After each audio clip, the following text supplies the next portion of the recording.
Hey, welcome. I'm in my Minecraft world again. Just keeping it simple. Nothing fancy tonight. Just some mining. You don't need to do anything. Just hang out.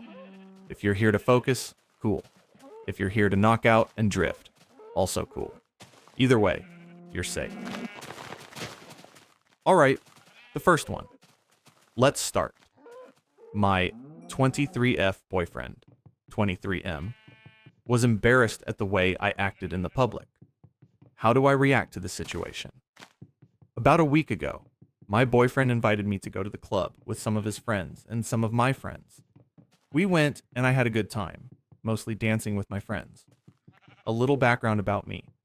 I used to be the ugly kid who really liked making jokes out of myself and making funny faces to make people laugh. I still like acting goofy to this day, and that's exactly what I did in the club. My friends were laughing as I was doing the Gangnam style dance and crisscrossing my legs while putting a goofy face on. Honestly, it wasn't even all that crazy. But every time I did something remotely goofy, my boyfriend would physically hold my body in place so I'd stop moving. He did this with a smile and laugh in a joking way, which was fine as I thought it was lighthearted. But he did this over and over again anytime I started dancing funny until I basically just sat down and didn't go to the dance floor anymore. It wasn't that deep to me. I wasn't very mad at him for doing so. But the next day I confronted him gently about how I didn't like what he did. He responded saying he was embarrassed that I acted that way in front of his friends, that I should know that even if it was just the two of us, he wouldn't have joined in on my ugly dancing. This took me completely by surprise, as I genuinely thought I wasn't doing anything inappropriate. I wasn't doing backflips or b-boying or anything. I also, despite being tipsy, was conscious enough to make sure I'm not hitting other people with my limbs. Anyway, that conversation left me feeling hurt, as I always had this feeling that he has always been embarrassed of me if I wasn't being normal. It made all the feelings of not being accepted come rushing back to me. And now, I can barely even force myself to pretend to like him. Our relationship is already rocky as is. And with how he reacted to my concern, calling me ugly, embarrassing, and stupid, I don't think I can do this anymore. But he seems to be ready to sweep it under the rug and not have this be a relationship-threatening issue. How would you guys feel in this situation? Oof. Being silly isn't a crime. If he's embarrassed by you being you, that's not your L. Quick note.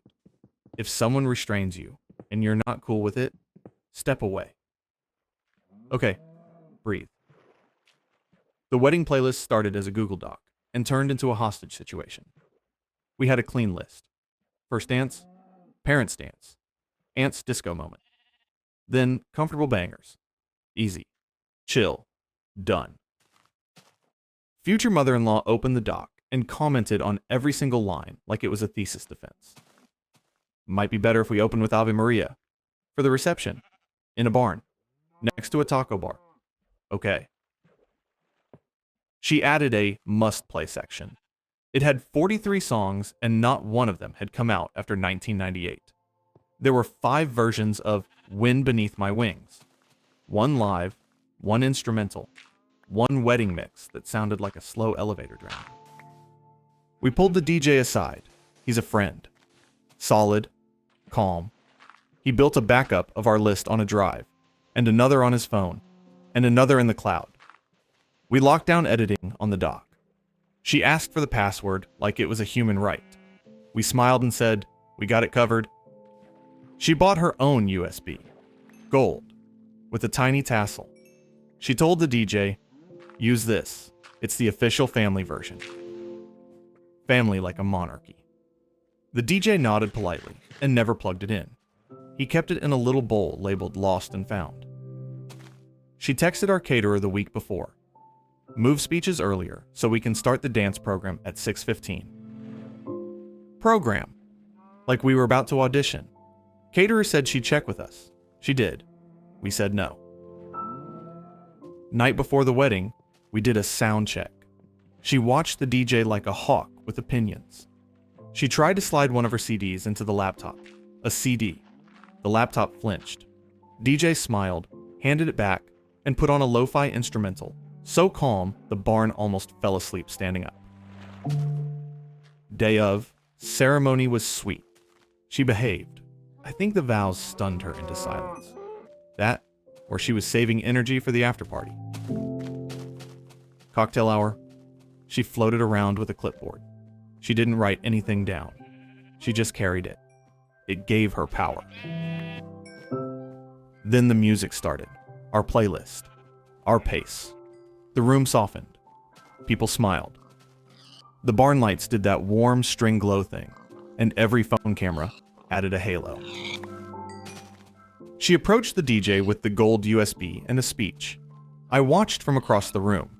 The DJ had this calm face, like a kindergarten teacher hearing a kid insist that recess is legally mandatory. He nodded. He pointed at a laminated card taped to his booth. Requests go through the couple. Laminated. I could have cried from joy. She tried again later. New tactic. She swayed up to us during a song and said, "Wouldn't it be beautiful if you had your first dance to the song I picked for my wedding?" It would have been beautiful at her wedding. This was not that. We thanked her. We said we loved our pick. We said she could have a special dance with her son to one of her picks right after dinner. Her eyes lit up like a switch found its on position. That she could not resist. Dinner. Speeches. A tiny tear that wasn't from onions. Then, the special dance. We gave her one of her choices, not the 14-minute power ballad. A normal song with a 3-minute lifespan. She melted. He smiled. The room clapped. The DJ faded out like a whisper. She seemed satisfied. For 10 minutes. Then, a cousin who lives for chaos asked for Cotton Eye Joe. We had a no novelty clause. The DJ shook his head. A clause is a clause. The cousin pouted and whispered to mother-in-law. She launched a second petition. It's tradition, she declared, like she had diplomatic immunity. The DJ looked to us. We shook our heads, back to cozy vibes. She hovered near the power strip, like she was measuring it for a coup. The DJ's assistant noticed. He draped a velvet rope over the area like a tiny museum exhibit called Absolutely Not This, Janet. At one point, she tried sneaking her song by requesting it under a different name. She called it That One from Beaches, which, okay, detective. The DJ smiled, typed nothing, and cued another one of our picks. People cheered. Halfway through, the DJ played an edit of a slow song into a gentle dance beat. The floor filled. She gave up. She danced. She danced like she was young, and the list didn't matter. And the clipboard was just cardboard with a clip. By the end of the night, she hugged me. She said, "It was beautiful." I said, "It was." She said, "We'll do your playlist again for the anniversary." I said, "We will. We will, because it's on 3 drives and a cloud and tattooed on my brain in case all technology dies." The gold USB went home unejected. I found it later in the bottom of the lost and found bowl, under a rogue hairpin and a mint. I cleaned it, put it in a little envelope, and dropped it at her place with a thank you note. "For your next party," I wrote. "You're the DJ there." She sent a heart emoji. Just one. It looked tired, in a good way. Sometimes love looks like boundaries with nice shoes. We're coasting. Top off your water. New one loading. Our office didn't have a communication problem. It had a stationary problem. One person discovered sticky notes and decided the world should be annotated. The kitchen? Wash your mugs. The fridge? Label your food. The microwave? No fish. We can smell it forever. The printer? If you jam, you cry. That one was poetic. The handwriting was aggressive in a cute way. Big loops, lots of underlines. Asterisks that looked like snowflakes angry about something. Notes appeared at 7:03 a.m. daily, like the note fairy had a train schedule. People started replying with more sticky notes. I do wash my mugs. I labeled my food last week. This is my lasagna. Its feelings are valid. The kitchen door became a quilt. I tried ignoring it. Then I ran out of space for my actual notes. I couldn't stick a single reminder without stapling it to a manifesto about microwave etiquette. So I did the most boring thing possible. I systematized. I printed a clean sheet titled, Kitchen Things We Agree On. I put 4 bullets, rinse mugs, label leftovers with date, no fish in microwave. Wipe spills like your future self matters. I taped it above the sink with real tape. Clear. No neon. Then I put a basket under it labeled Notes to Add. If someone had a new rule, they could write it and drop it in. Once a week, we'd pick the ones that made sense, like grown-ups.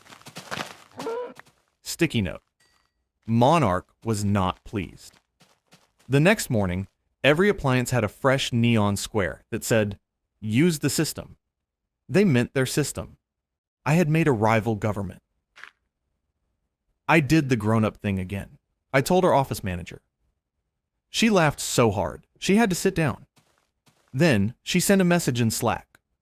No anonymous notes. Put your name or bring it to me. New posted rules are the only rules. Sticky note. Monarch signed their next note. They taped it to the agreed-on sheet like a tiny rebellion. Wipe knife blades before putting them in the dishwasher. Honestly, not a bad idea. We added it. I wrote, Thank you, Jess, at the bottom. Jess doubled down. New notes popped up with her name. Shut the fridge quickly.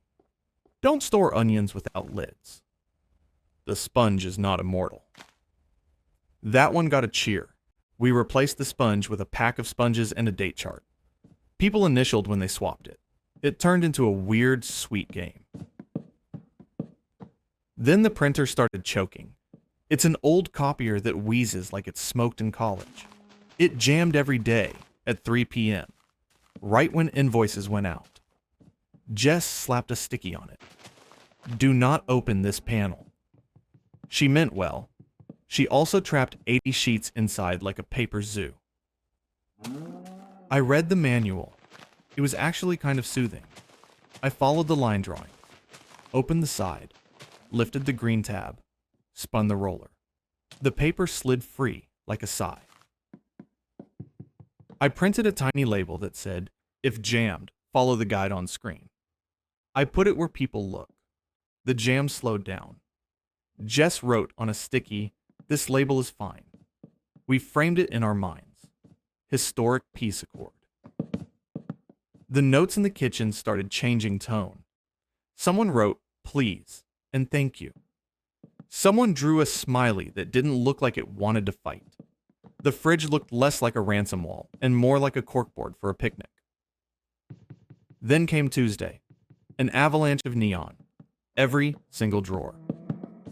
Close me gently, every chair. Sit like a person, every plant. Don't water a cactus like it's a bath. That one had a sketch. I found Jess standing in the middle of it with a pad and a face like a traffic warden at rush hour. I said, Hey, this is a lot. She said, No one listens unless the note is everywhere. I held up a trash bag, a friendly one, compostable, green. I asked if we could move the old notes into the basket and just keep the main list. She blinked, twice, took a breath, peeled one note off, then another. We did it together. The bag filled like a weird piñata. Office manager walked in, saw us, nodded, and disappeared. Came back with a laminator. She laminated the agreed-on list like it was getting married. We posted the new edition. It looked official, less neon, more normal. Jess slowed down. She didn't stop, because she is who she is, but she started adding her notes to the basket. We voted. Some got in, some went home. She learned the joy of policy by consent. One day she left a sticky on my desk that said, Thanks for the system. It helped. The underline was still aggressive, but it leaned friendly. Now the only sticky by the microwave is a tiny one that says, if you reheat pasta, add a splash of water.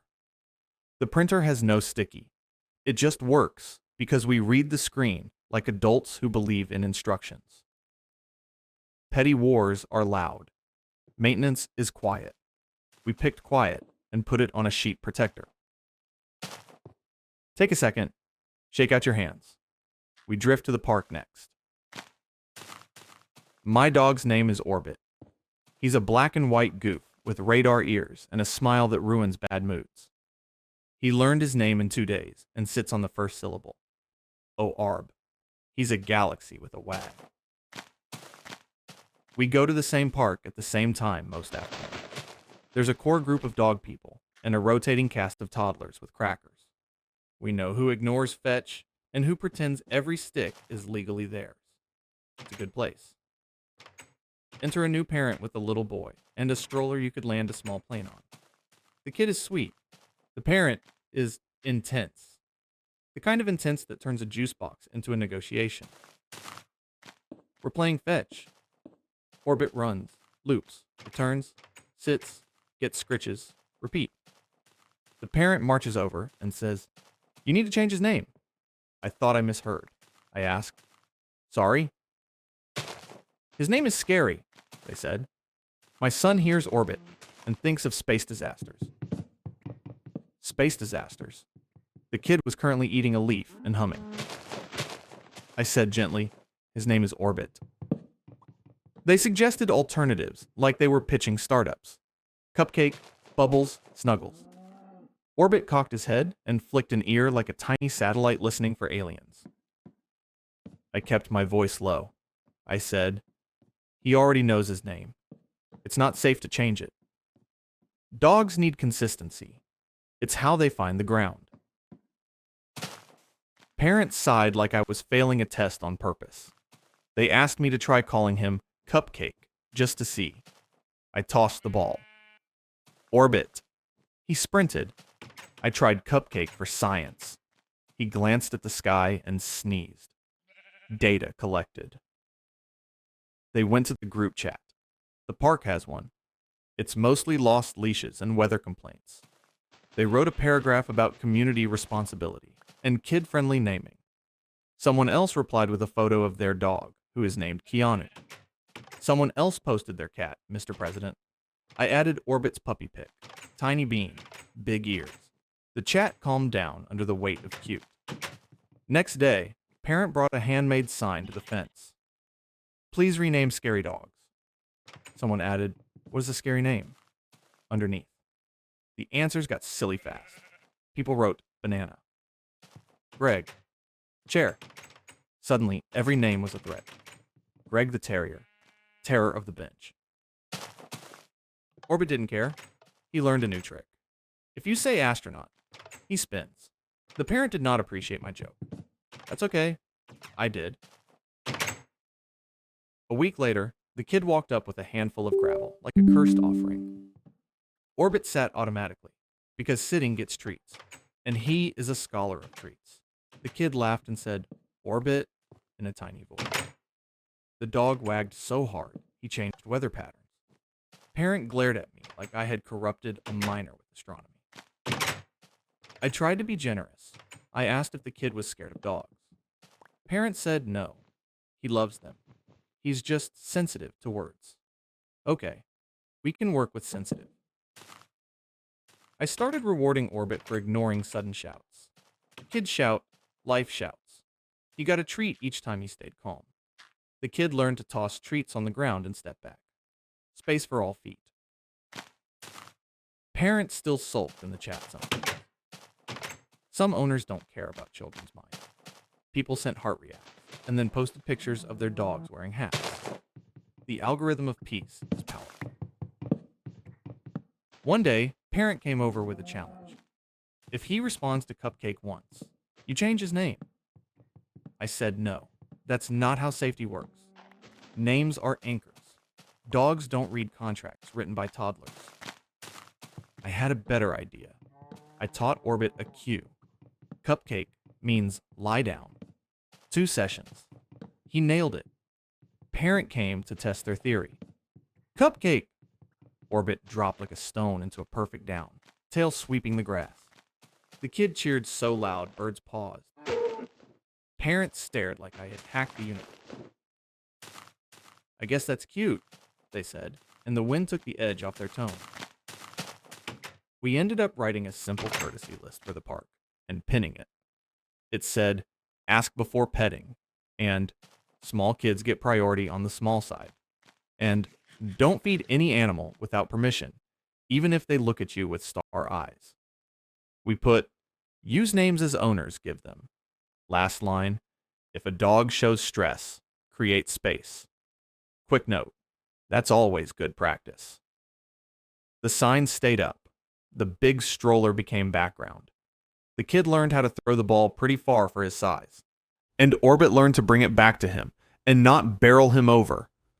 They built this tiny rhythm that made other parents sigh in a good way. I saw the parent at the grocery store weeks later. We both reached for the same pack of tortillas. We laughed. They said, Orbit's okay. I said, your kid has a good arm. It wasn't an apology. It was better. It was ordinary. Now when I say Orbit, he comes. When I say cupcake, he flops and looks proud. When the kid says anything, he wags like the world is not scary. It's just loud sometimes. That's enough. Small battles don't need big victories. Just a little gravity. Enough to keep everyone in the same park. Breathe in. Breathe out. We're in a good groove. The sticky notes started innocent, like confetti after a small win. Please rinse mugs. Reasonable. Label leftovers. Fine. Then the neon multiplied like rabbits with office jobs.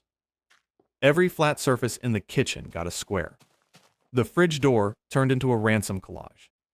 Even the plant in the corner wore a note that said, I'm not dead, just dramatic. Who writes to a fern? By week 2, the notes had a tone. Big loopy letters, aggressive smiley faces, underlines that felt like eyebrows. The microwave had 4 layers. No fish. If you spill, wipe. Close the door softly. Reheat with a cover, please. I'm begging you. The last one was relatable, but also hostage vibes.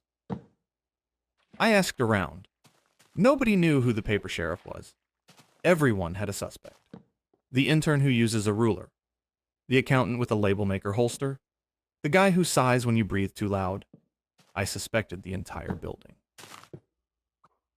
The escalation broke on a Tuesday. Someone left a neon on my lunch. Consider less garlic. Ma'am, my Tupperware was sealed like a submarine. That note was a felony. I didn't clap back. I printed a single clean sheet titled, Kitchen Basics We Actually Agree On. 4 lines. Date leftovers. Rinse your mug. No fish. Wipe spills. I taped it up with normal tape like a civilized person. The neon responded. Who decides? It asked. Stuck diagonally over my very adult document. The passive-aggressive wind whistled through the room. So I did the boring thing. Wrote our office manager. She came in with a laugh she tried to hide and said, no anonymous notes. Use your name or bring it to me. She also brought a laminator because she's a woman of action and warm plastic. We laminated the basics like a certificate of sanity. Next morning, fewer neons. 1 orange square under the basics. Could we add wipe knife blades before dishwasher? J. A signature. A real person. I added it. Wrote, thanks, Jay, at the bottom. Day by day, the notes shifted from orders to ideas. The fern's note came down. The fern looked relieved. Then came the great printer crisis. Our ancient copier started choking at 3 p.m. daily, exactly when invoices print. Neon exploded. Do not open this panel. Call me if jam. Don't touch rollers. The paper path was blocked by so many warnings you couldn't see the instructions on the screen. I read the manual like it was bedtime. Open side door. Lift green lever. Spin roller. Paper freed. I stuck a tiny label right where you needed it. If jammed, follow screen. The jams kept happening, but the fear eased. People trusted the machine again. That's half of fixing anything. Jay returned to the kitchen with energy. She posted, "Replace sponge weekly initial when you swap." We put up a calendar. Watching a grown adult initial sponge day became the highlight of my Friday. I can't explain it. It felt like civilization. One night, late, the neon was back in force. Every drawer, close me. Every chair, don't tilt me. The microwave. If you must heat fish, do it in a parallel universe. Funny, but chaos. Jay stood there, sticky pad in hand, focused like a crossing guard, directing a parade. I said hello. She blinked like I'd interrupted a spell. I asked if the notes help. She said no one hears unless the room is yelling. I told her the room was yelling so hard we'd all gone deaf. Her shoulders fell. I held out a compostable bag. We peeled the old notes down together, leaving the basics, the sponge chart, and one honest sticky on the microwave that said, "Please cover your food. Explosions are dramatic in movies, not kitchens." The next day, the office manager added a suggestion basket. Real paper, real pens, no neon. We voted on new rules monthly. 2 made it in. No onions without lids. And a sign over the sink that simply said, "We live here 8 hours a day." The rest, we let go. Jay left a sticky on my monitor a week later. "Thanks for making it less loud." The underline had softened. She drew a small, reluctant smile that didn't look like it wanted to fight me. The kitchen feels like a kitchen again. The printer hums. The fern thrives in silence. When a new person microwaves fish, the room gives them a gentle death stare, and they never do it again. The laminated basics has coffee drips on it, and that feels right. Lived in is better than neon perfect. Some problems are a sound problem, not a rule problem. We turned down the volume and remembered how to act like humans. That's tidy. Take a sip of water and we'll wander outside for a minute. My dog's name is Pixel. He's a medium mistake with rocket legs and the attention span of a weekend. He learned Pixel in 3 days because treats exist. He thinks everything is a fetch object, including the concept of time. We show up at the same park most afternoons.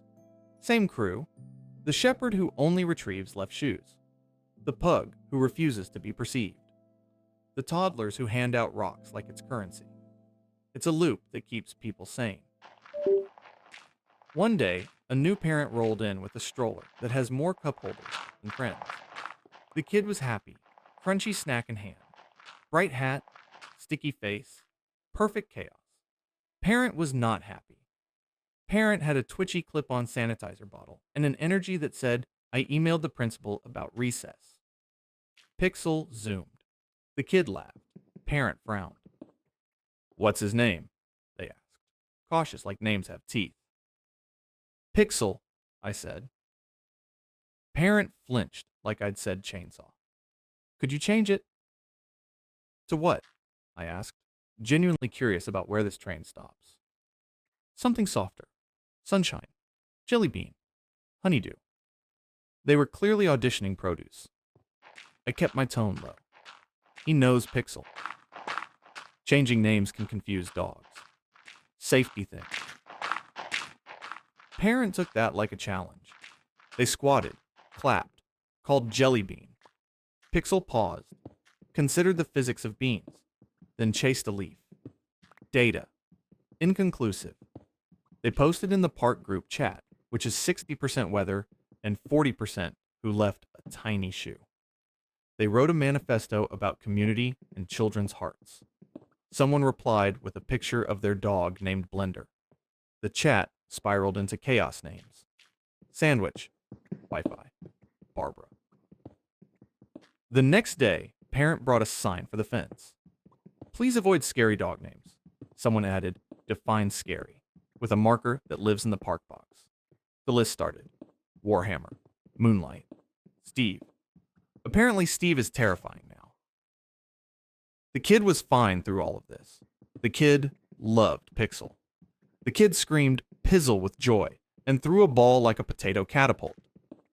Pixel fetched like a hero and returned it gently, like he'd studied childcare. I started using Pixel in a calm, steady register so it wouldn't feel like an alarm. I also taught a new cue. Cupcake means down. Parent kept insisting on cupcake. Great, I'll harness that. 2 sessions, done. Parent tried again. If he answers to cupcake, you'll confirm names don't matter. They called it. Pixel dropped, chin on grass, tail dusting the earth. The kid squealed. Parent froze, mouth halfway between lemon and respect. That's fine, they said, which in parent language means, my brain is rearranging furniture. We pinned a courtesy note to the fence. Ask before petting. Give feet space. Don't feed any animal that isn't yours. Use owner-given names. Watch dog stress. If they lip lick or whale eye, make distance. Simple. Boring. Perfect. 2 weeks later, the stroller parent was different. Still intense, but pointed at fun. They noticed Pixel's sit happened faster when the kid spoke. They noticed the kid's shoulders dropped when Pixel lay down on Cupcake, like a white flag with fur. They let the kid hand me treats to give Pixel, because consent matters. In the chat, tempers cooled. We posted pictures of dogs and hats. Someone edited the sign to add no balloons, which is correct because balloons are chaos with string. We argued kindly about whether rocks are snacks, no, and whether sticks are shared, yes, until they splinter. Sometimes parent still slips. They side-eye names. They once flinched at a husky named Meatball, but when their kid shouts, Pixel, and he comes, you can see it. How names are bridges, not weapons. And that's all I wanted. I ran into them at the pharmacy, both of us buying antibacterial wipes because life. We did the small town nod. Parent said, Pixel's okay. I said, your kid's got a cannon.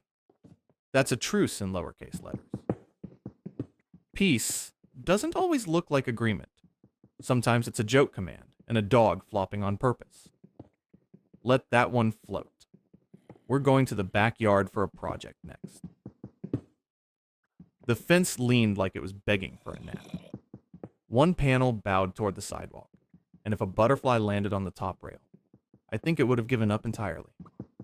On windier nights, it sang. Not pretty. Haunted harmonica. The fence lives between my place and Nina's. She's the neighbor who brings mail inside when it rains and knows which delivery driver needs a granola bar. We stood there one Saturday, staring at our tired wooden line, and did the math out loud.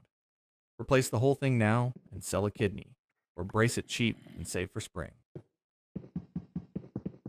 I drew a very professional plan on a paper plate. 2 temporary braces, a couple new posts, gravel, quick set. We share cost, share labor, share burgers while it cures. The paper plate looked like a treasure map nobody asked for. We called utilities before digging because we like being alive. Quick note, if you don't know what's underground, ask the people who do. It's free, and the alternative is starring in a news article you don't want your name in. We hit the home store like it was a road trip. Picked straight 4x4S like we were choosing wands. The fence chooses the neighbor, I said. Nina snorted. We got deck screws and brackets that said structural on them because we enjoy words that do work. Day 1 was a comedy. The post hole digger met Clay and said, no thanks. We took turns punching the earth. A kid from the block wandered over to narrate like a sports commentator. And she digs. And she hits a rock. The rock was very proud. We named it Reginald and left it on the lawn as a mascot.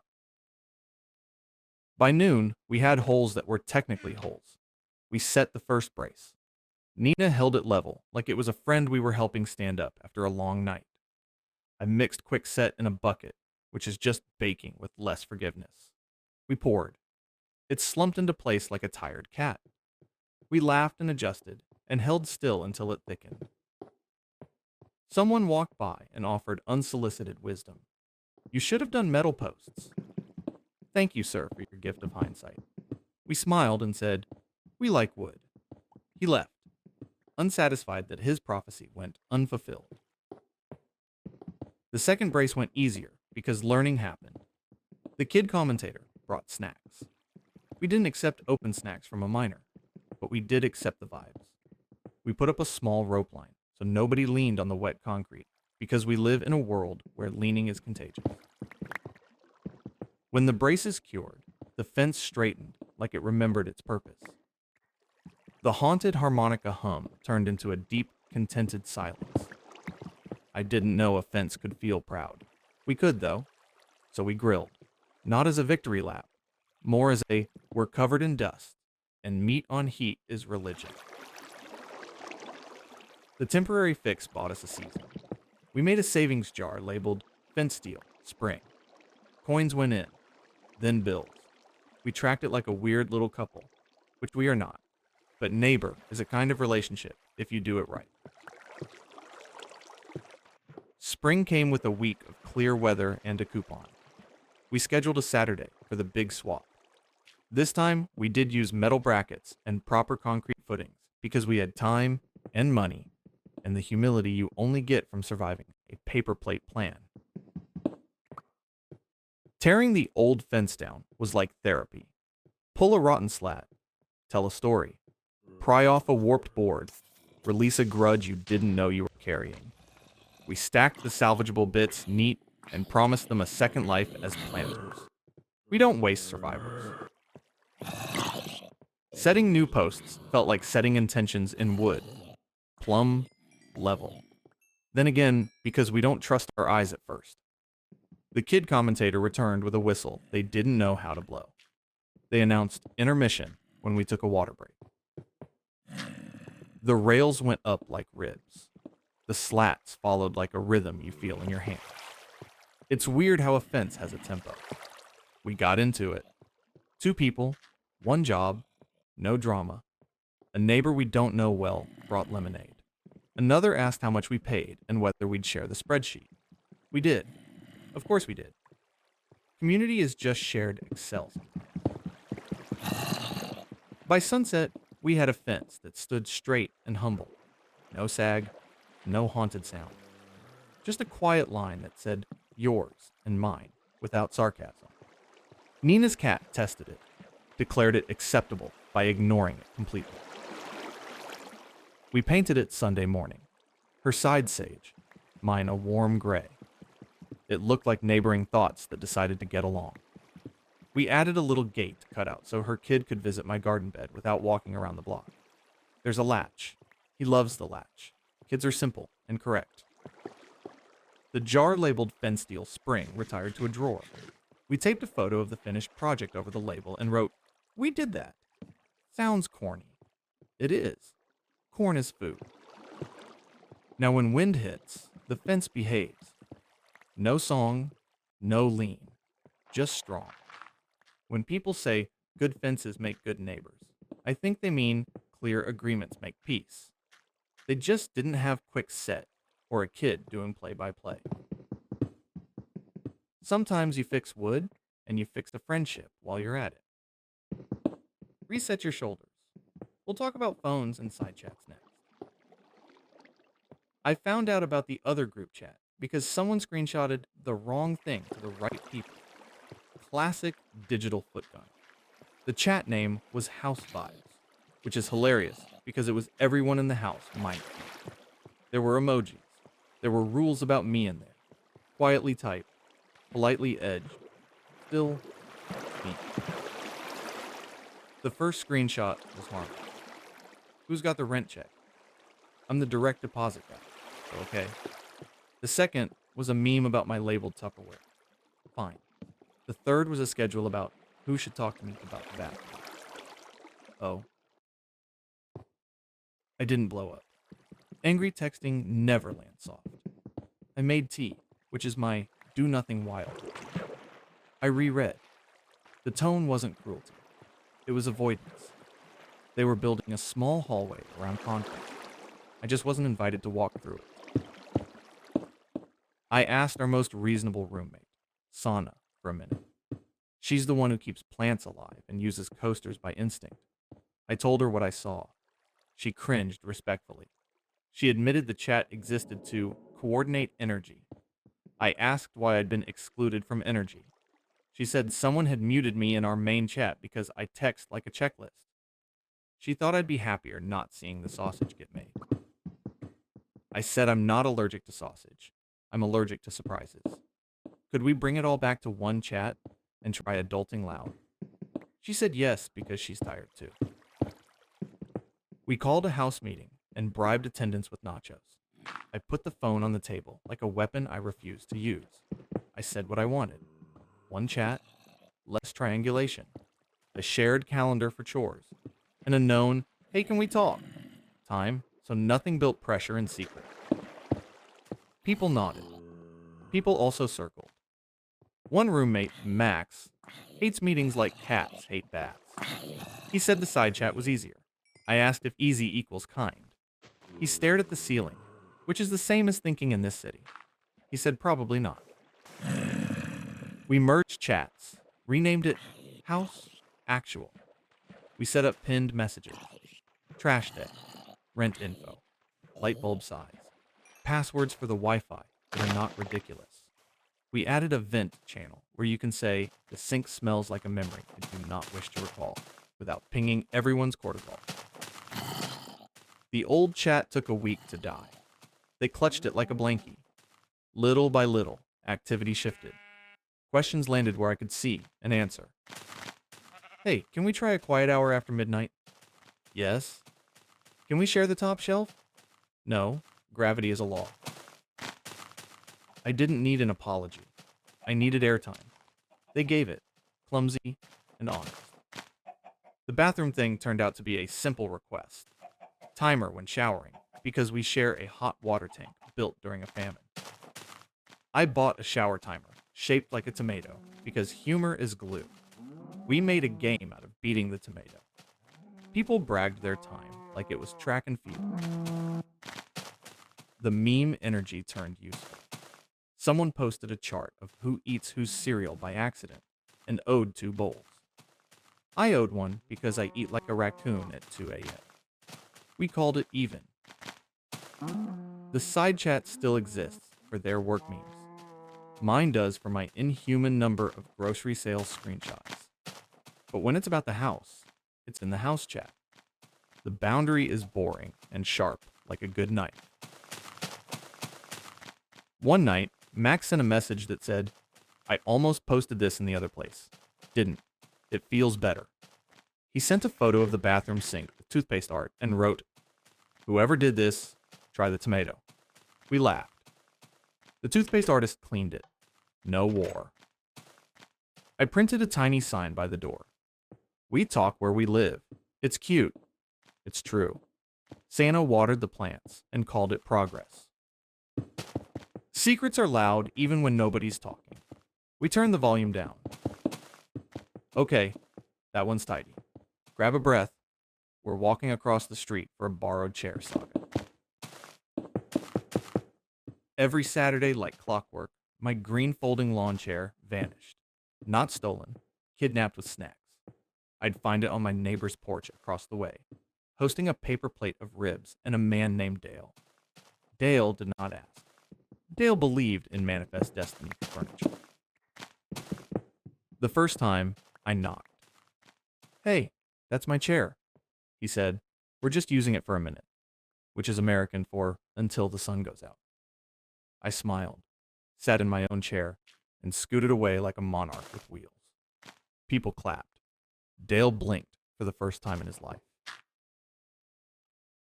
Next weekend, the chair migrated again. This time, I arrived with a lemonade and a grin and planted myself under their string lights mid-party.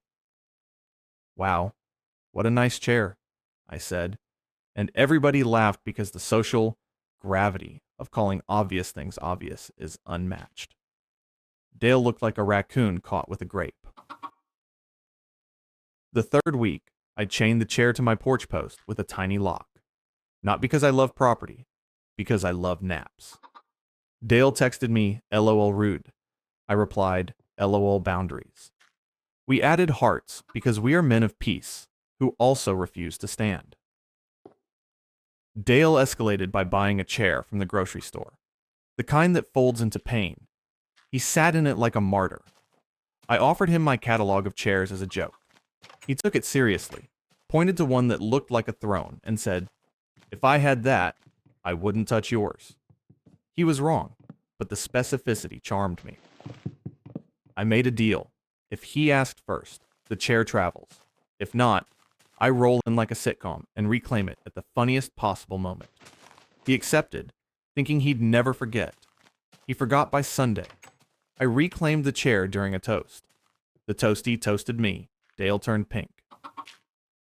The neighborhood app got a thread titled Chair Etiquette, with my porch as the star. People had opinions. One person wrote a think piece about communal seating. One posted a photo of their chair chain with the caption, "Not today." The thread ended with a poll. Is it okay to borrow if you return? 62% said yes, if you ask. 18% said no, furniture is sacred. 20% said, what is a chair? Democracy at work. I felt bad for being the main character, so I did a thing I wish someone had done for me when I was 22 and thought everything on a porch was community property. I bought 2 extra decent chairs when they were on sale. I put a tag on each. Borrow friendly return before dusk. A chair library. The library worked. Dale borrowed the library chairs. He even returned them early once, like he wanted extra credit. He asked about my secret to comfort. I said, it's the angle. We shot the breeze about lumbar support like our spines had unionized. He admitted he grew up in a house where everything was everybody's always. He didn't unlearn it. I admitted I grew up hoarding because if you left your Game Boy out, it had a new owner. We were, in a bizarre way, the same rat. The chair piece held through summer. It broke only once when his cousin borrowed my chair to sit on the roof for fireworks. I watched them get stuck in the ladder hole like a cartoon. I helped. I charged them one, I was wrong, and a burger, reasonable tariffs. In September, Dale brought over a box. Inside, a brand new chair, the throne from the catalog. Early birthday, he said. Also, an apology wrapped in nylon. I sat in it and saw God. I told him I forgave all previous chair crimes retroactively. He almost cried. We still swap chairs sometimes, but now it starts with a text that says, chair, and ends with a photo of a chair coming home. The chain lives in a drawer. The lock guards nothing. Peace isn't just no one steals. Peace is we know how to ask. The sound of unsanctioned borrowing has left a block. The sound of people sitting without plotting has arrived. I like that soundtrack. All right, shake the grass off your shoes. We're clocking in for the last one in this set. The new HR policy said, clock in when your butt is in your chair, not when you enter the building, not when you pass the receptionist, when your butt greets your seat, which would be funny if escalators never broke and elevators never moped. I read the memo twice, then a third time for flavor. It had that special email tone. Moving forward, alignment, time hygiene. It ended with, this should be easy, which is always a prophecy that the opposite is coming. So I did exactly what it said. I hit the time clock app when my body made full contact with my chair. Not in the elevator. Not at the keycard turnstile. Not while waiting because someone hugged the printer and made it their enemy. Butt meets seat. Clock goes tick. Day 1, the elevator was on strike. I took the stairs with 7 other coworkers, all wheezing, all joking about how our quads deserved hazard pay. We arrived at our floor 20 minutes late, sat like pancakes, and clocked in. HR frowned. The app frowns by pushing a notification. Your start time seems unusual. Thanks, Robot Manager. We attached a photo of the out of service sign. Robot Manager sent us a thumbs up emoji, because sarcasm is apparently a feature now. Day 3. The lobby turnstile refused to see my badge because I was invisible or whatever. Security waved me through with a nod because they know me and I am not a ninja. I sat, I clocked, HR pinged. We see a pattern. I'd started collecting patterns. I built a little spreadsheet called Butt and Chair, But Is It? Columns: date, delay, reason, time lost, witnesses, and a picture if I could get one without being creepy. The spreadsheet looked like a scrapbook of mild incompetence, which is most workplaces if you squint. By the end of week 1, my timesheet had 1.7 hours, missing by the old method and completely normal by the new method. The missing time reappeared after the app finished its salt. I didn't chase it. I didn't fight. I obeyed the memo like it was a mountain, and I was a gentle stream wearing it down one day at a time. Then came the kicker. Fire drill. We all filed out, stood in the sun, watched the designated floor dad count heads with his clipboard like Noah. The drill took 40 minutes. The app did not care because it has never seen a fire. HR sent a blanket message. Please clock out during drills. That is not how drills work. If you tell people to take their phone out mid-evacuation to log time, someone will walk into a pole. Also, our local laws have opinions. I sent a polite question. Is this compliant? Genuinely asking. HR wrote back, oh, great point. Don't clock out during drills. The email had updated in the subject like they'd discovered gravity. People followed the policy. And followed. And followed. The overtime map changed. The late arrivers became honest late. The early birds became honest early. We learned we spend 11 minutes a day trapped in small inefficiencies that management thought were our fault. Turns out, it was doors. In the second week, someone high up noticed the overtime budget wincing. A meeting was had. We were not invited, but you could hear the stress through the floor like whale song. The next memo arrived with humble energy. Clock in at the building entrance. No mention of butts. No mention of chairs. Just a sigh and area. We didn't cheer. We just lived. Elevators broke, and no one's pay did. Security waved, and the time app waved too. We sat later without stress, and started sooner without lying. It felt like a small dignity handed back, because data made it undeniable. As a bonus, the policy change dragged other gremlins into the light. Someone fixed the badge reader that hates left hands.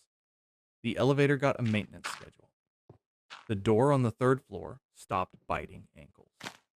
Facilities became our friend, and when facilities is your friend, the building stops feeling like it wants to fight you. A month later, HR did something wholesome. They asked for feedback before changing another thing. A survey appeared that didn't feel like a trap. I wrote, ask the people who touch the thing how the thing works. It felt so obvious I worried I'd wasted ink. They replied, that's the plan. And shockingly, it was. Following the silly rule exactly was not rebellion. It was a mirror. It showed a dumb idea to itself in daylight. The rule changed without a speech.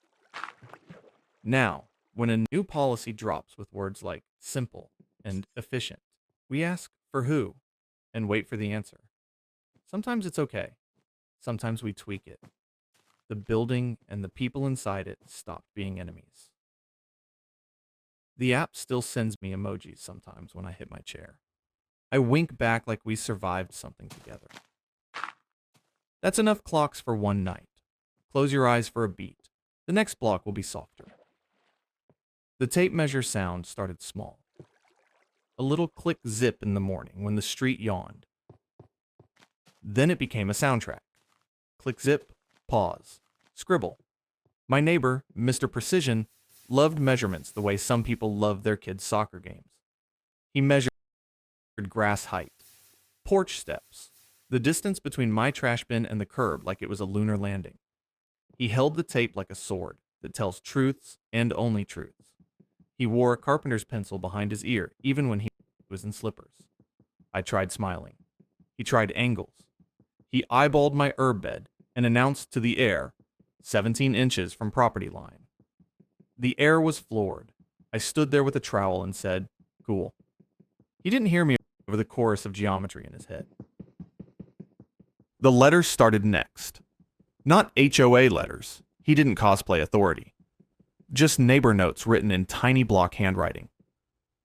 Your recycling bin exceeded acceptable projection by approx 3.5 inches. I wanted to frame that sentence. I stuck the note to my fridge next to a magnet shaped like an avocado. He left another. Mailbox tilt approaching 2 degrees. He was right. It leaned like a tired smile. I rotated it back, which took one hand and a lifetime of giving in to easy fixes. He beamed from his porch like he had healed a nation. I realized he was chasing order because the world is loud. He couldn't quiet big chaos, so he whispered rules to little things. The whisper got louder. One morning, I woke up to chalk lines around my shrubs like a crime scene for botany. Expected spread. A tiny arrow read. I laughed, then felt tired. I didn't want a chalk outline life. So I did something weird. I invited him to help with something real. I asked him to walk the property line with me, and the city's online parcel map printed out, coordinates and all. He showed up with 2 tapes and a laser measure, like we were making a documentary called The Line. We walked it slow.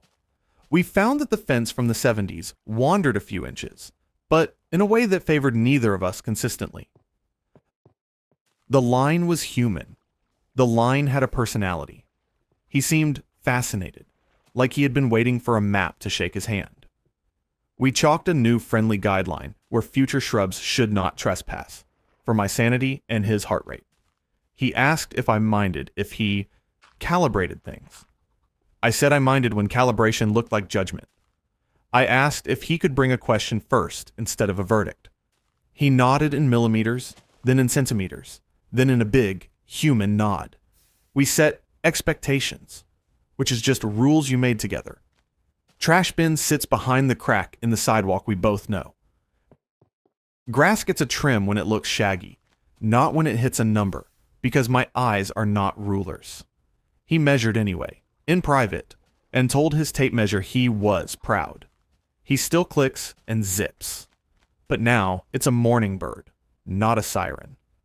Sometimes he measures the distance between our porches and laughs to himself like math told him a joke. He brought me a tiny level as a gift. I used it on the mailbox and texted him a photo of the bubble centered, peaceful as a sleeping cat. He replied with a thumbs up, which for him is confetti. Once when storm wind ripped a gutter loose on his side, he stood there frozen, numbers drowning. I grabbed a ladder, we locked it in, taped what needed taping, braced what needed bracing, called a pro for the rest. He said, I didn't measure first. I told him sometimes you fix it, then you count. It felt like a breakthrough, worthy of an engineering paper.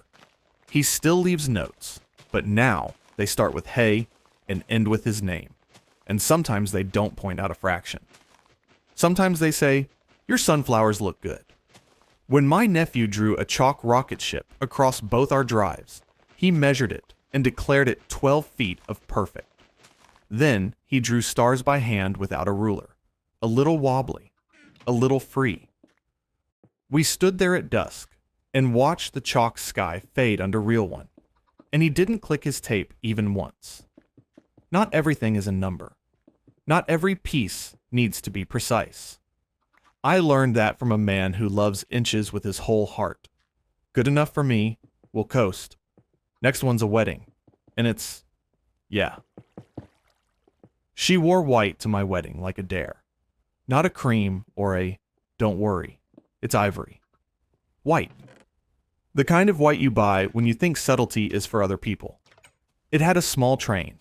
It had sequins that made the barn lights blink. She'd RSVP'd as maybe, then arrived as main character, and I felt this soft rush of heat in my face. The kind that wants to ruin your day. I took a breath. I decided my day was not a group project. We had a plan for chaos, because chaos RSVPs to weddings, even when you don't invite it. We'd told our photographer in advance. If anyone shows up in white, they become a soft blur in every shot. A floating cotton ghost. The photographer smiled like they lived for this clause. No one needed to know about it except us and the lens. The ceremony was set. My dress did what it was born to do. The vows landed like feathers. Light, but they stick. White dress cousin. She's a cousin, of course she's a cousin. Took a seat near the aisle like a runway. People noticed. You always notice. The air made that judgment hum. I heard an ant whisper, bold. The way people say, weather. My maid of honor, who had trained for this like a mission, floated over with a gift. A bright shawl in the exact color of the bridesmaids' dresses. You'll be so warm, she chirped. Cousin took it because compliments are traps that feel like hugs. The shawl covered enough to calm the room. It became a joke in the nicest tone. She's part of the team now. We did our photos. Photographer worked their ghost magic where needed. Cousin smiled and sparkled and looked like a guest at a party that wasn't about her, which is all I wanted from anyone. Cocktail hour hummed. My mother-in-law eyed Cousin's outfit like it was a crossword clue she didn't agree with. I shrugged with my shoulders, a universal sign for we're not giving this our oxygen. On the dance floor, we built a weather pattern so pleasant, it sucked all storm fronts to the edges. Cousin got spun by a groomsman who turns everything into a joke. Her train stepped on itself. She laughed. She tucked it. She became manageable. At dinner, our MC made a request for all guests. If you're in white, please grab a neon corsage by the door. Our photo booth needs contrast to scan faces. Half the people in white shirts went. Cousin did too, because you can't be the only rebel when it's framed as tech. The corsage glowed, not flattering at all, and suddenly my dress was the only thing that mattered in that color story. I didn't need to win. I needed to not play. We cut cake. We danced the kind of dance where the floor rocks like a boat and you don't get seasick. Cousin tried to request a slow song for herself. DJ pointed to the laminated card that says, requests go through the couple. Lamination, my favorite security guard. At some point, my uncle spilled a strawberry on someone's lap, and the universe invented justice with a napkin. Not mine, not hers. Just a little red chaos to remind everyone fabrics are temporary. Later, outside under the string lights, Cousin came up, tugging the shawl like a kid who knows it's bedtime. She said, I didn't think it would matter.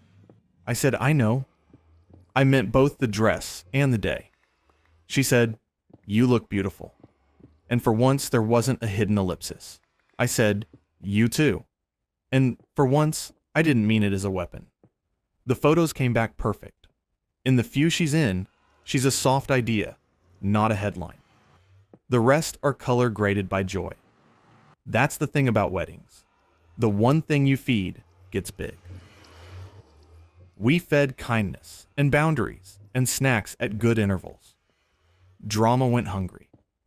The dress, the room, the night. They stayed ours, which is all a wedding needs to be. We're good. Sip some water. The next one is about a deposit trying to flee. I scrubbed the apartment until it smelled like lemon ambition and emailed the landlord my move-out photos. Sunlight on empty floors. Oven racks shining like they went to therapy. Baseboards so clean you could eat off them if you were unwell. 3 days later, I got the invoice. Cleaning fee, $350. Paint, $400. Wear and tear, misc, $150. Math that feels like a shrug with a handout. I sat down. I refused to be the main character in a saga called I Let It Go and Regretted It for a Year. I didn't rage type. I made tea, then a folder. Inside, move in photos with timestamps, move out photos with timestamps. The clause in the lease that says normal wear and tear not charged, and the state's tenant guide that reads like a stern aunt. I wrote a letter with big boy words and soft hands. Hi, thanks for the itemized list. I'm disputing charges A, B, and C. Here's why. I put pictures next to each claim like a children's book about how scuffs exist. The paint damage was shadows of where art had been. The cleaning was because somebody didn't like my lemon ambition. The Miss C was vibes. I asked for my full deposit minus the one thing that was actually my fault, which was a missing oven knob, because knobs are thieves.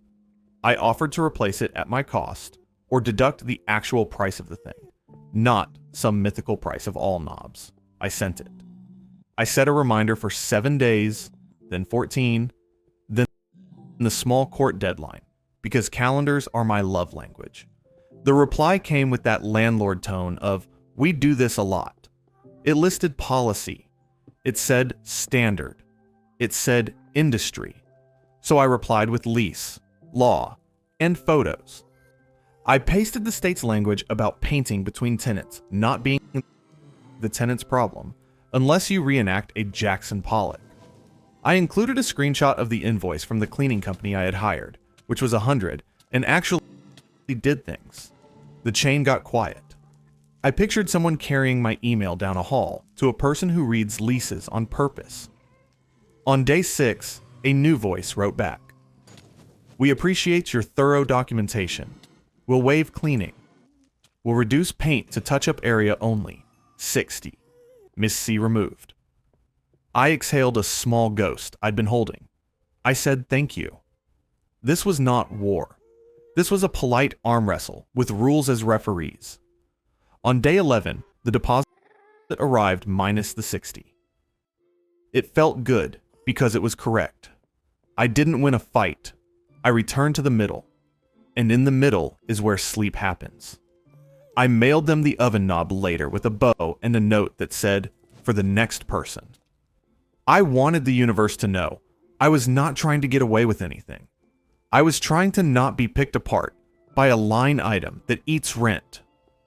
Sometimes no is a math problem with the polite tone. I learned that late. I'm keeping it. Okay, breathe. Work story next, but no shouting.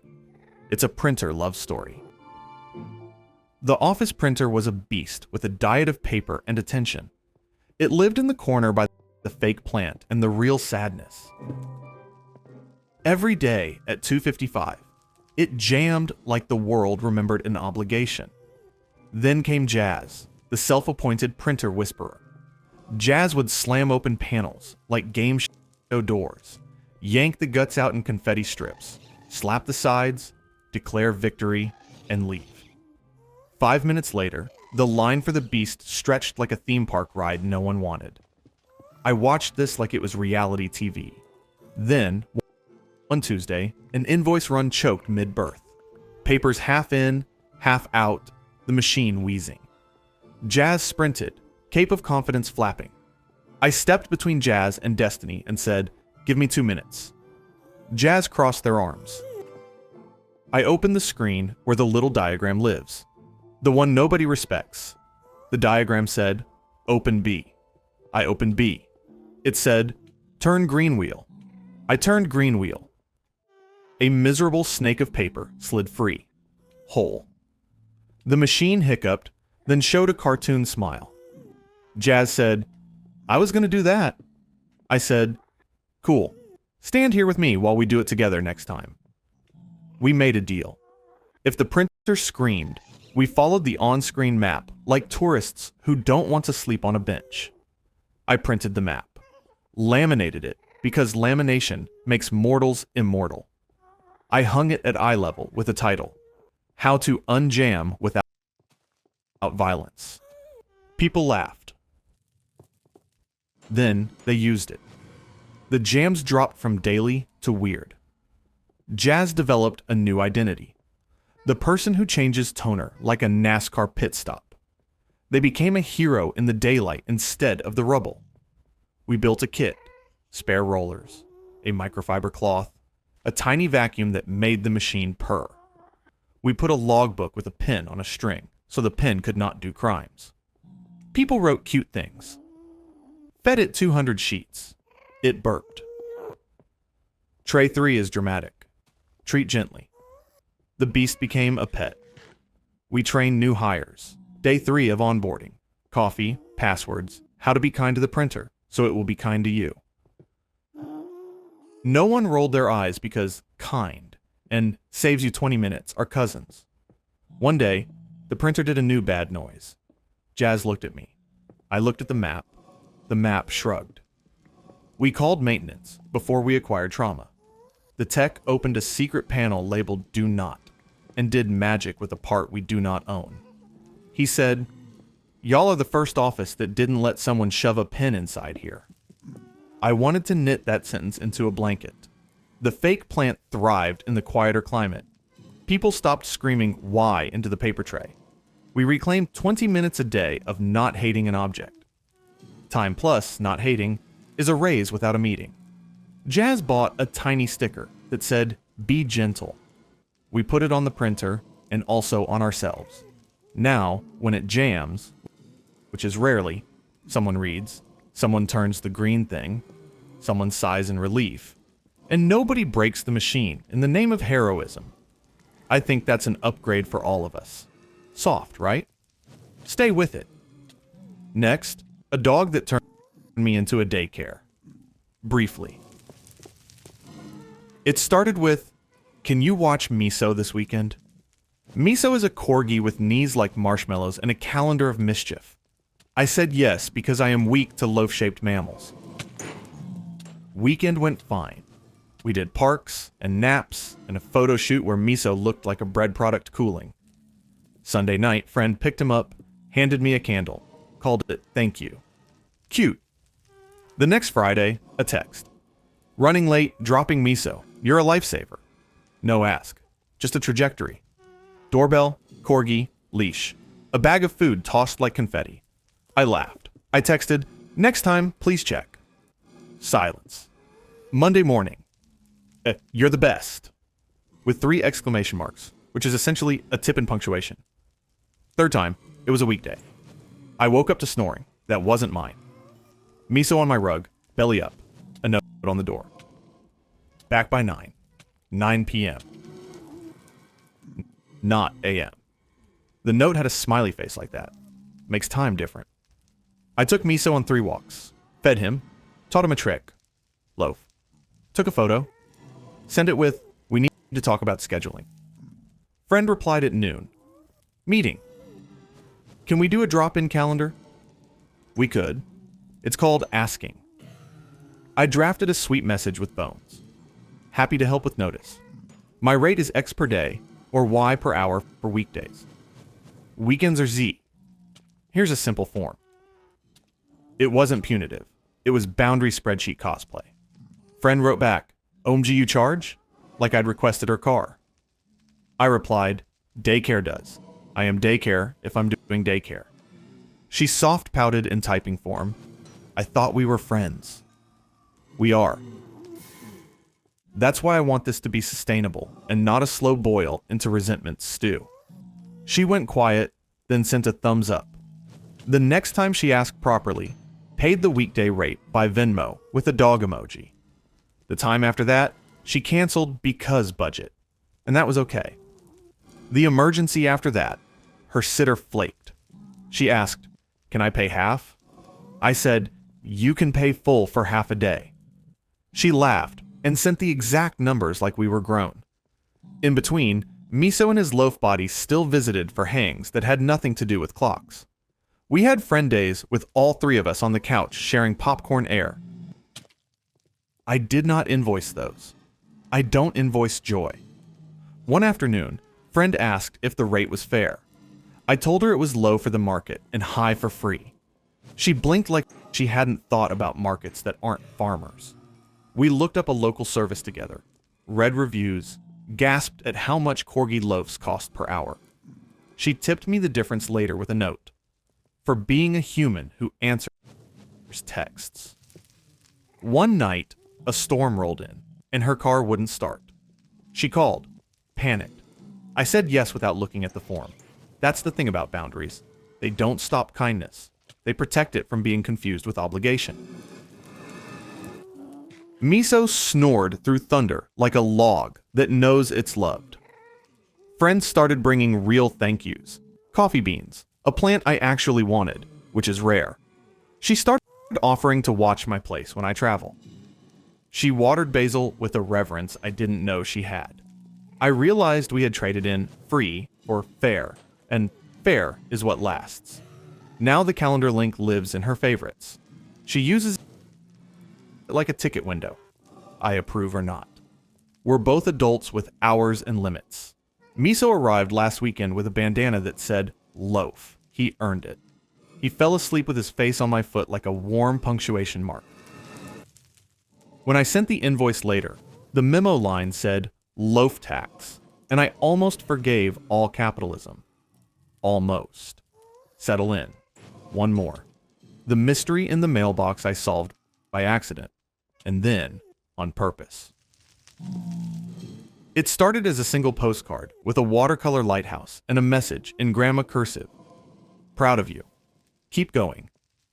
Addressed to someone who used to live here. No return name. Just Nana. I put it aside to toss back to the postal carrier with that sticky, moved note. Then another came, and another. Every week, a lighthouse, a barn, a seashore. You can do hard things. Remember to wear a hat. Sunday soup is on whether you show or not. I pictured a grandson in another city, starting all his days with a handwritten son. The postcards felt like tiny blankets. I started rubber banding them, leaving them on the box for the carrier. Sometimes they vanished. Sometimes a storm moved them around like confetti. One slipped between the box and the post and wedged itself in an impossible place, so I read the back while freeing it. You'll get the job. I made the lemon bars you like. I don't know this man's face, but I felt like I did. I asked my carrier if there was a forwarding address on file. They said it expired. Mail forwarding ends like a party, and grandmas don't always get the memo. I filed a hold to talk to a real person at the post office, because this felt bigger than return to sender, and I like when systems remember hearts. The clerk, who has the energy of a person who has seen every version of human at 9 a.m., told me if I drop them with, not at this address, they'll try to find a return route. I started doing that. Half came back to my box with a rubber stamped scar. Unable to forward. Nana's address mysteries multiplied. I felt silly and also stubborn. I Googled the previous tenant's name. Nothing clean, so I wrote a postcard to Nana. Hi, I live at address now. Your notes are beautiful, and I don't want them to vanish. If you're trying to reach name, he moved. If you write your return address, I'll send these to you. I included my email because I'm a millennial who still likes stamps. I put it in the box addressed Nana from a neighbor, because sometimes you aim a bottle at the ocean. 2 weeks later, an envelope arrived with the neatest penmanship you can imagine. Inside, a letter and a photo of a young man on a porch with my porch, 5 years ago, a different paint. Same light. She wrote, I'm not good with computers. Thank you for telling me. He doesn't always answer my calls. I send the cards anyway, in case they land. Return address. A small town with a bakery name. I sent her all the cards I'd saved, plus a note that said, he would be proud to know you're this stubborn. She wrote back, we are stubborn about the right things. From then on, the postcards came less often. When they did, they had a return. I forwarded them in a real envelope with a stamp that matched the season, because details feel like manners. One day, the young man himself appeared on my porch.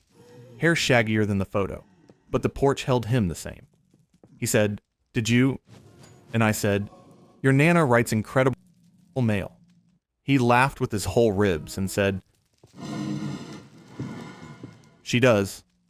He gave me a small bag with lemon bars. They were exactly the taste of being cared about by someone who thinks about your teeth and your soul at the same time. We talked in low porch voices.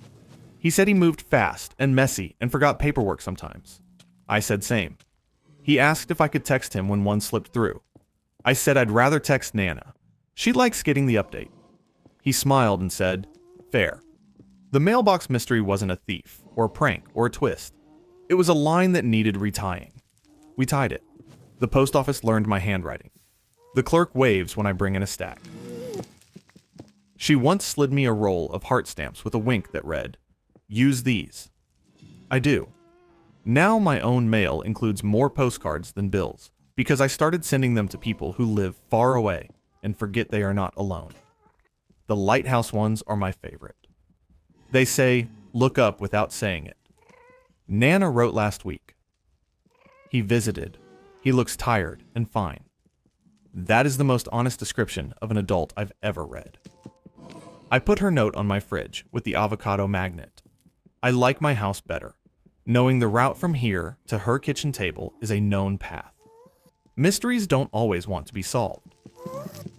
Some want to be forwarded. Some want to be held up to the light and sent on with a blessing and a fresh stamp. That's enough for now. Loosen your jaw.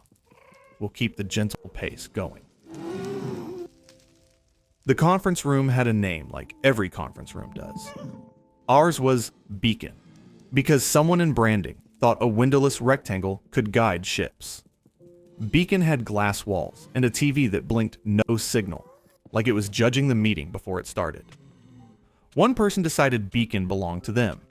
They camped there like it was a studio apartment. Laptop, hydro flask, cardigan on the chair like a territorial cat. Calendar said, "Recurrence, daily." Subject line said, "Work session." No names, no agenda. Just vibes and a strong sense of manifest destiny. Day 1. I booked Beacon for a real meeting. 5 people, slides, decisions. We arrived. Cardigan Cat didn't move. "I'm in here," they said, eyes on their screen like that made it true. I pointed to the room display. My meeting. Their event had no invitees. They shrugged. "I'm deep in flow." Cool flow. Unfortunately, my team exists. We backed out to the hallway like we'd walked in on someone folding socks. We did our meeting in a corner with a plant that smelled like plastic rain. It was fine. It was not fine. Day 2. I booked Beacon again. I arrived early. Cardigan had upgraded to a blanket. The blanket had tassels. They had a bowl of almonds and a look like this was a cabin in the woods and the deadline was a bear. I tapped the glass and did a small wave. They pretended not to see. I waved bigger. They rolled the blanket like I had asked for rent. "How long?" I asked, voice pleasant like a customer service hold song. "All day," they said. All day. A silent alarm went off in my head. I checked the calendar. The room had a check-in button we never used. You had to tap the panel to confirm your booking within 10 minutes, or it released. We never used it because we are human, and we forget. I started using it. At 9:10, I tapped. Their work session vanished like a ghost who lost the plot. The panel turned green for me. Cardigan blinked at the screen like it had betrayed a sacred oath. "I'm still in here," they said. I nodded. "You are. My meeting is also in here." I said it soft, like a bedtime story. 5 heads floated up behind me. Social pressure is a warm light. They packed the blanket. The almonds followed. They left with the dignity of someone who knows they'll be back. They were back. They booked Beacon under private, which is code for do not ask questions. They stacked personal things in the corner. A yoga mat appeared. A ring light. Yes, a ring light for heads down work. We had ourselves a squatter with production value. So I did our boring, effective thing. I wrote a policy, not a novel, 4 lines. Tap to check in within 10 minutes. Otherwise, the room auto-releases. If you're solo, book a desk pod. If you're in here alone and someone shows with a booked meeting, offer the room. I printed it on paper that looked like it could read. I taped it under the panel. I added a tiny cartoon of a person holding a door open. Not passive-aggressive, genuinely friendly. Facilities loved it because Facilities hates chaos even more than I do. They turned on auto-release building wide. They added a little sound to the panel when the 10 minutes was up. Not a beep, a chirp. Cute. You could feel rooms breathing again. People learned to tap. People learned to plan. Cardigan learned to set reminders. But the squatting vibe has 1,000 heads. Another person started leaving a laptop on a chair to hold beacon. A laptop is not a person. I wrote a second line on the policy. Laptops can't reserve rooms. If no human is present for 5 minutes, the room is free. I added a little image of a lonely laptop with a tiny speech bubble that said, "I tried." People laughed. They also stopped trying that trick because embarrassment is better than enforcement. There was still edge. Someone accidentally booked Beacon for a recurring meeting called Weekly. That's like naming a child, Child. I clicked it. No attendees. I emailed the organizer. Hey, can you rename to something real or cancel? They replied with the vibe of a person who thinks calendars are reality TV. It's an anchor. For focus. Love that for you. Hard no. We held a 5-minute stand-up at the start of Monday. Not about deliverables. About rooms. We said out loud, real names, real people, real time. We added Meeting Amnesty Friday, where you could cancel anything that had mutated into a zombie. We brought donuts. People released rooms like they were exhaling. The calendar turned from a Jenga tower to a series of clean blocks that didn't wobble. Because I am a petty archivist, I printed small table tents for rooms. If you're not the meeting on the panel, you're a guest. Guests yield. The tents had a banana on them. No reason. Bananas are funny. Humor makes rules feel less like rules and more like culture. Bananas worked. Cardigan tried one last flourish. They booked Beacon for health. The policy says you can do that for actual health. Therapy. Private call with the doctor. Muscles that fell off and need help. I asked if they were okay. They paused, then said, I'm editing a personal video. Health adjacent? No. We found them a booth with a curtain and a door and privacy that doesn't belong to 8 other people. I became the unofficial door whisperer. People asked me if their use case was okay. I said yes, 90% of the time. The other 10% I offered a better spot. No lectures. No shame. Just this place, not that place. After 2 weeks, nobody asked. They just knew. Beacon was a room again, not a personality test. On Friday, we held a squatter amnesty. We put all the forgotten water bottles, chargers, and blankets on a table with a sign that said, "Take your orphans home." Cardigan took the blanket. They looked tired and less shiny, which is to say, more normal. That policy helped, they said, not looking at me because eye contact is heavy. I said, same. I like knowing I can find a door and it opens. We shared almonds like a treaty. Now Beacon is busy, not occupied. People tap in. People tap out. The glass walls show faces, not doomsday prepping. If someone's alone in there and a crowd shows up, they smile and wave and move. No one has to explain anything twice. The room does the explaining. That's how it should be. I still keep the banana tents in a drawer. Sometimes I set one out when the calendar looks tense. Bananas diffuse. Try it. It's art. That's probably enough rooms. Roll your neck.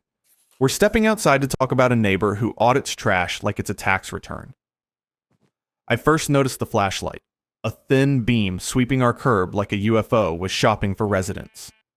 Midnight on a Tuesday. Crunch of gravel. Scrape of plastic lid. I peeked through the blinds and saw him. Neon vest, headlamp, clipboard. Not city waste, my neighbor. He had a sticker sheet that said contaminated in red, like the bins were doing crimes. He slapped one on my blue bin with the gravitas of a judge. Morning came with its little hangover of confusion. I opened the lid. Inside, cardboard, rinse jars, one treacherous pizza box with a grease tattoo. Okay, that's on me. Grease is the devil in recycling memoirs, but the red sticker had spread like gossip. 3 bins on our block wore shame. Plastic bag present. Non-recyclable paper. Who put a garden hose in here? A villain. I waved at him that afternoon. Hey, you do night shift? He said he does quality control. He's not city. He's self-appointed. He gave me a pamphlet he made on beige paper. Clip art arrows. Font you can hear. Recycling rules for responsible neighbors. I almost applauded the commitment and then remembered I was the one with the scarlet letter on my bin. We talked. He had stories about entire truckloads rejected at the plant because one bag of warm salad leaked on a stack of paper. He had YouTube links. He had a mission bigger than our street.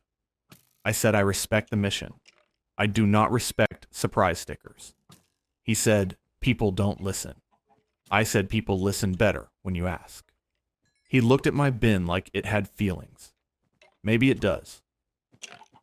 We met in the truth middle. He could share info. He could not slap my bin without talking. I would try to level up our block sorting. We made a plan with the enthusiasm of kids starting a lemonade stand. I designed a simple cheat sheet. Yes, no, sometimes. No clip art crimes. Clear icons. Local plant rules. Not Tumblr. We taped it inside lids so it survived rain. We put a laminated version on our community board by the mailboxes. We added a QR code because that's our religion now. Kids came with questions because kids are small managers. Is this shiny paper okay? No. What about googly eyes? No, but keep them. They're cool. We did a Saturday 10-minute pop-up called Sort Party. People brought a confusing item. We sorted it together. He wore his vest like it was a cape, but softer. I wore a hat that says bins like a dork. It was truce cosplay. We also did one critical hack. We added a bungee to the blue bins so lids stayed closed on windy nights. Half our contamination problem was weather rolling our trash into our neighbor's good intentions. I labeled the bungee for raccoons and gusts. The raccoons read it and in protest stole a grape. Fair. He still patrolled at night because he loves a mission, but the sticker sheet stayed in his pocket. He texted me instead. Saw a bag in 114's bin. You want to tell them? I said no because I am not the bin sheriff. He shrugged. Then he did something wild. He knocked on 114's door at 6 p.m., not midnight, and said, "Hey, quick heads up about the bag."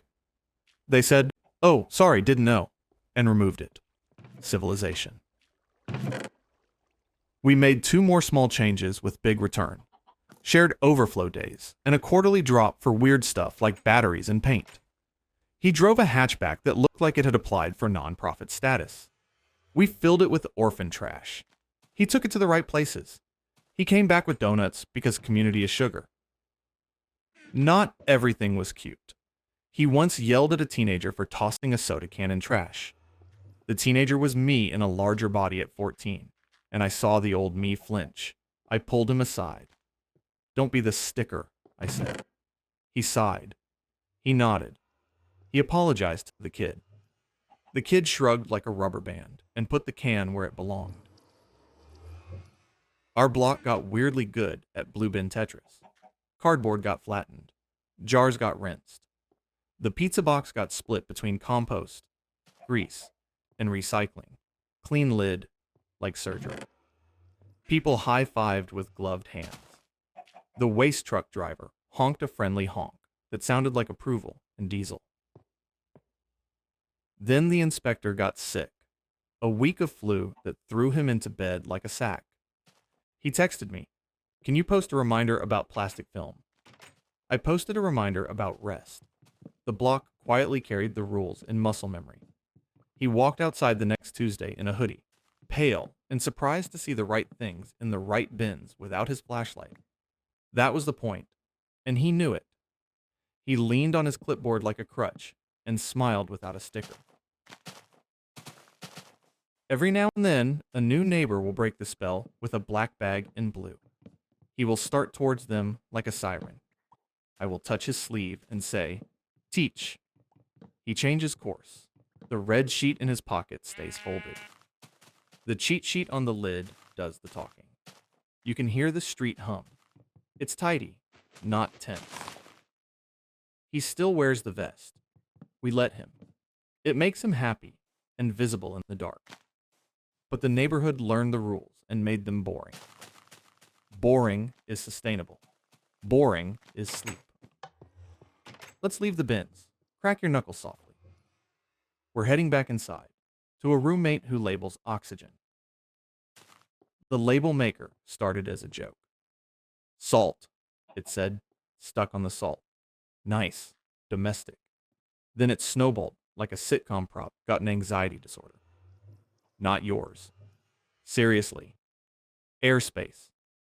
Yes, she labeled the air above the shelf like it needed a deed. The fridge shelves had borders like a teenage bedroom. The spoon drawer had instructions. The bathroom mirror said, "Streaks are a choice." Which, okay, poetic, but also, I live here. At first, I laughed. A label that says, "Leftovers" is useful. A label that says, "My leftovers," not a concept. At 3 a.m. is a vibe.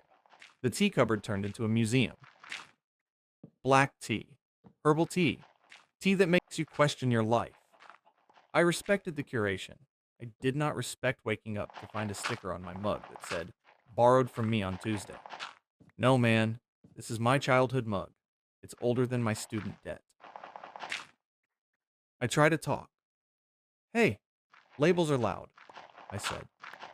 She exhaled through her nose like a bull that found meditation. "People don't respect boundaries unless the room shouts them," she said, clicking out fresh tape like a nervous tick. I asked if we could label in black and white instead of caps lock. She said she only had caps lock. The machine does lowercase. I promise you it does. So I played a different game. I bought a second label maker. Same brand. I put it on the counter like bait. I made my own labels. Shared. Yours. Mine. 3 words. Calm.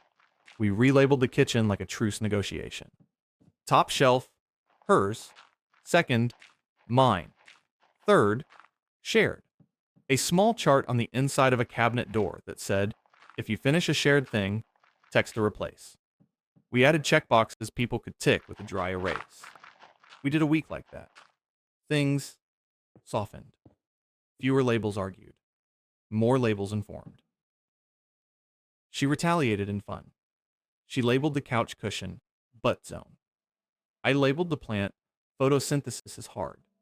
She labeled the bathroom fan turn me on. I labeled the flush handle me too.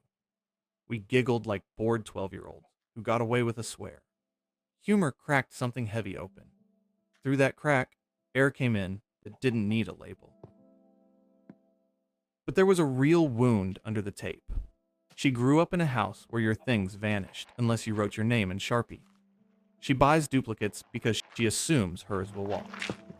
I grew up in a place where everything was communal until someone cried. We are both sticky note people in different fonts. So we wrote a roommate charter on a literal piece of paper. Personal shared app. We listed stuff, big stuff and small. Spices, shared. Milk, personal. Olive oil, shared if you top it up. Tupperware, personal, but you can borrow with a sticky that says where it went. We signed it like it was a treaty that would make Europe jealous. She tried to sneak in emotional space label over the couch. I left it and put a small coaster under it because humor is my religion. She laughed in that shocked way that says her nervous system has never done this before. A week later, she added a label that just said, "Thank you," under the sink, near the dish soap. I didn't peel it off. We put a 2-label max per surface rule in place. If you want a third, one must die. That turned us into editors. She learned that not yours could become mine and accomplish the same goal with less sparring. I learned that shared only works if people actually share replacement. We both learned that the label isn't the boundary. The conversation is. A bad day threw a wrench. She tagged my leftover pad, tie stale, with a rude little question mark. I saw it at midnight, starving, and my lizard brain hissed. I wrote no, hands off on top, then fell asleep angry. Morning me hated night me. I peeled both. I texted, "Hey, please don't label my food with a judgment." She replied, "I was worried about smell." Fair. We put 24-hour leftovers grace on the charter. No critiques for a day. After that, knock. We stuck that near the fridge with a smiley, so it looked less like law and more like navigation. The label maker ran out of tape. We sat on the floor with scissors and tape and wrote a few new ones by hand. Lowercase. And then she did something that felt like a small miracle.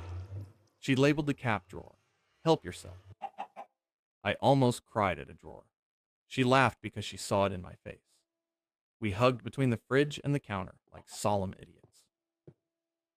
The house got quieter. The tape clicks slowed. The labels left behind became background. The charter did more work than any sticker. When guests come, they giggle at "butt zone" and don't notice shared, because that's the point. Order that isn't loud disappears. Last week, she taped a label to my door. "You're a good roommate." The edges were a little crooked. The letters were a little soft. It's the only label I didn't straighten. It's perfect. All right, that's home. One more for this batch. Weddings again. This time, a bonus guest who appeared like a side quest. We had a seating chart that could have started a religion. Little cards. Table names that matched inside jokes. A flow that made grandparents near exits, and friends near the bar, and the lactose intolerant near safety. Place cards are Tetris with feelings. We nailed it. Then someone brought a surprise +1. He rolled in with his new girlfriend like we were hosting a premiere. She wore a dress that deserved its own bagel. He wore a grin that said rules are umbrellas for other people. He had RSVP'd no +1 because he didn't ask for one. Now he had a +1 with a confidence walk and a camera like she was scouting locations. The coordinator intercepted with the elegance of a hummingbird. "Welcome. What's your name?" She wrote it on a fresh card in calligraphy faster than I write my own name badly. Table? We didn't have an open chair at his table. We had a vendor table with 2 extras, and the photo booth crew, who are always fun.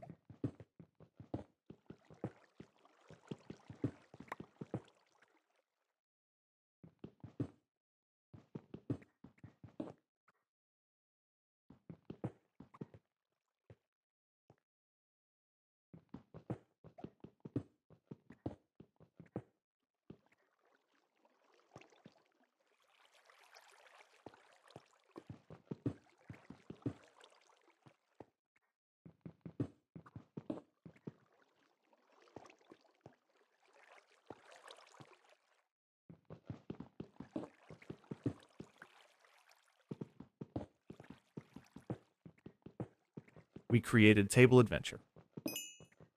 I clocked it from across the room. My gut did that small punch. Here's the thing. Feeding one more person is fine if you're not sloppy, and you have backups. Feeding one more person without plans can collapse the souffle. But we planned.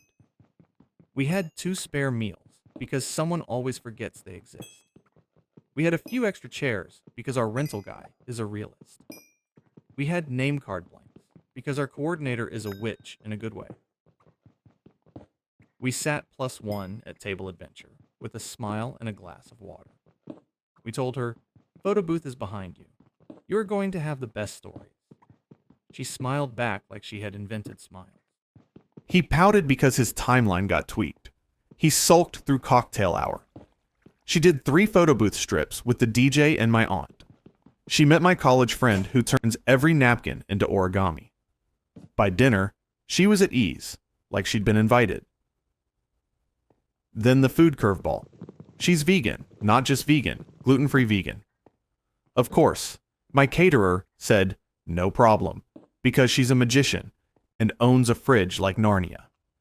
She fired one of our vegan sides without butter, added grilled veggies from the vendor meal plan, plated it like art, and sent it out. No one noticed a thing except the person eating, and the person who's always worried about logistics. That's me. I noticed. I exhaled. The boyfriend tried to drag her to his table between courses. Tablemates frowned. Coordinator, still floating, redirected with a gentle hand. We're keeping courses by table for servers. You'll dance together in 10. He looked at me like I could break my own math. I smiled like a politician and said, so glad you made it. No heat, no oxygen, just weather. He forced a song request for their song during our dance block. Laminated card said, requests go through the couple. He stared at lamination like it had ruined his childhood. Lamination ruined lives, man. He sulked. She danced with whoever was nearby. She laughed in photos. She wrote in our guest book, thanks for letting me crash. This was joy. We didn't need the boyfriend to learn anything. We needed her to feel safe. We had a small bump when the place card printer ran out of ink. My cousin, who is secretly a monk, whipped a pen out and wrote her name in beautiful cursive. We stuck it in a gold frame. Now it looked intentional. That's the secret to wedding fixes. Look like you meant it. At dessert, she asked if there was a dairy-free option. The caterer produced a fruit tart from the heavens. She cried a little, which is allowed if you whisper. The boyfriend asked for extra cake like he paid for it. He did not. We gave him a slice because starving people misbehave. Night wrapped in string lights and the smell of melting candles. People filtered to the lawn. The photo booth crew taught a grandma how to do a silly face. +1 grabbed me near the door and said, I wasn't invited. I know. You were kind. I said, you were kind back. She said, he shouldn't have done that.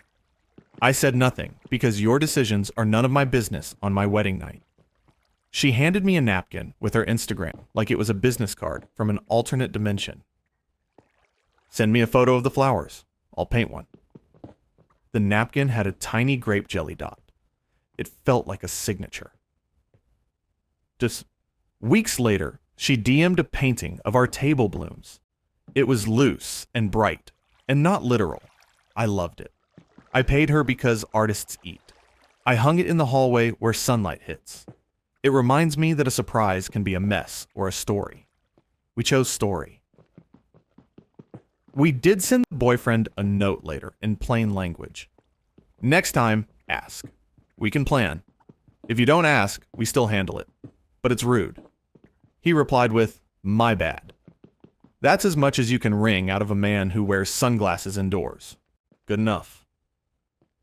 The seating chart is still in a box in my closet with cake forks and old ribbon. When I open it, I see one extra blank card tucked behind Table Adventure. It makes me grin. The night didn't break. It bent. It bent toward a woman who laughed like she belonged. That's fine by me. Okay, stretch your back. Sip water.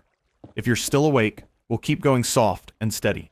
If you're not, sweet dreams. No RSVP required. The coffee pot at work brewed civil wars. Not coffee. Civil wars. One pot, one switch, 12 personalities, 27 opinions on strong. Mondays tasted like burnt campfire. Tuesdays tasted like dirt with ambition. By Wednesday, someone would dump grounds in like they were spackling a wall, and the carafe came out the color of motor oil and regret. I tried to be polite. I labeled the beans medium roast. Someone slapped a sticky over it that said, weak. I labeled the filters, use 1. The sticky returned, use 3. The pot started screaming in different flavors of wrong. People brought their own mugs, like armor. Someone microwaved old coffee. Crimes. Then came the morning of the sludge.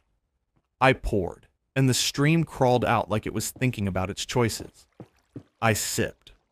My tongue tried to file for unemployment. I asked gently, who brewed?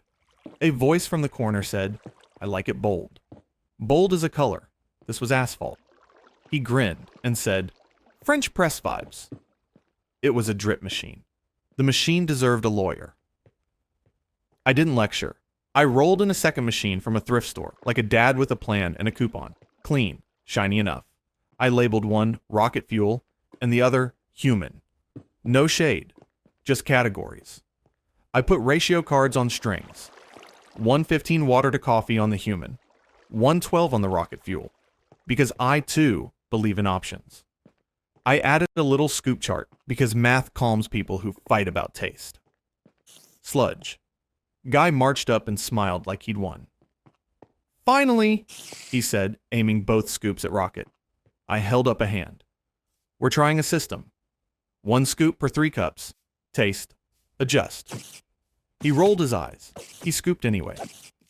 The rocket launched. Office eyes watered.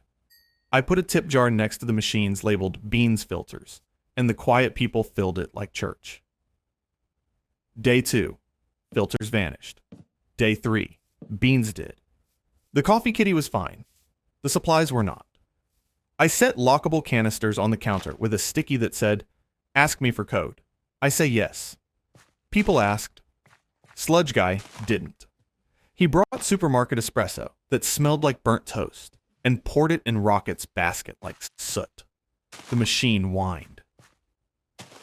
I stopped arguing with taste and started arguing with outcomes. I rolled a whiteboard near the counter titled Flavor Notes. People wrote nutty, smooth, hey, this is drinkable. And once, my soul returned. On Sludge Guy's days, they wrote panic and I can see sound. Data isn't shade, but it throws it. We tried a tasting at lunch, like adults who discovered how to do Fridays. 4 brews, 2 ratios, blind. Sludge Guy chose the human one 15 twice in a row and said, that's the strong one. We revealed the cups. He blinked like he'd just learned his favorite candy is raisins. He didn't apologize. He adjusted. I didn't crow. I smiled like a barista with boundaries. EOQ, we set a brew schedule on the wall. Monday, human. Tuesday, rocket in the morning. Human by noon. Wednesday, human. Thursday, espresso run if someone's feeling manic. Written like a joke, followed like a ritual. Friday, dealer's choice with consent. We added tea to the counter so no one felt trapped in bean culture. We added a kettle, labeled not for rice. Because someone once tried that, and we forgive, but we remember. Sabotage lingered. Someone kept emptying the human pot and not refilling. I wrote, if you take the last cup, start a new brew, and added a cartoon of a sad, empty carafe. The cartoon worked. Compulsion is contagious. People started brewing on reflex. One morning, I found a tiny printed card someone else made. Be the coworker you want in your mug. I taped it up like a tiny prayer. We codified a new ritual. The first pour rule. The person who brews takes the first sip. If it's undrinkable, they fix it. No shaming, no wasting a pot and pretending it's fine. Brew, sip, adjust. The quality curve lifted like a sunrise. The microwave stopped smelling like desperate coffee. Productivity probably went up, but more importantly, morale did. People laughed near the counter. You can hear culture when it's brewing, right? We hit one weird snag, the afternoon slump. Coffee sat too long. It turned bitter and existential. I bought a thermal carafe so the hot plate stopped cooking the life out of it. I set a dump it at 90 minutes rule with a cute timer. People obeyed, because timers feel like games. We also started grinding, fresh in the morning. Yes, the grinder made noise. We moved it away from Sales' daily stand-up, so no one punched me. The smell paid rent. Sludge Guy changed. He became Ratio Guy. He taught newbies how to eyeball a scoop. He put a bag of his favorite beans in the kitty and wrote, "Try me on it." And it wasn't a threat. He joined the spreadsheet of who buys what. So no one person became Bean Dad. He stopped calling everything weak. He started saying smooth. Evolution happens if you feed it. HR tried to formalize the station with a laminated corporate poster and a photo of a woman in a blazer drinking joy. We let them tape it up and then quietly covered it with our handwritten chart. I left the lamination. It can live there, smiling.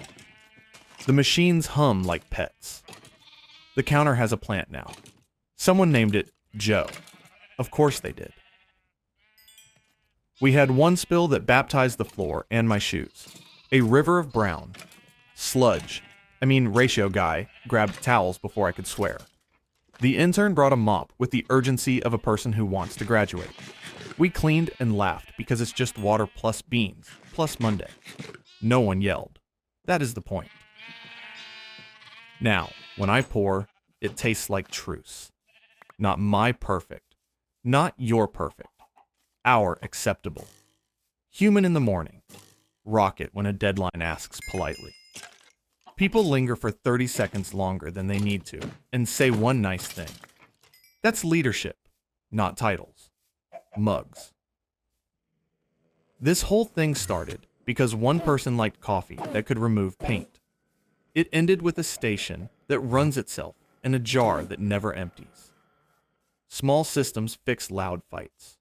And honestly, the room smells better. That's settled finally. Top off your cup, give your shoulders a quick roll, and let's walk down the block where Bass used to live in the floorboards. The bass started at 1:12 a.m., like a heartbeat that forgot it wasn't a rave, not a song, a thud.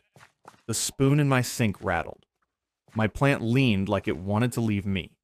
My upstairs neighbor had a subwoofer, and the subwoofer had a god. I tried the polite knock at a polite hour the next day. Noon.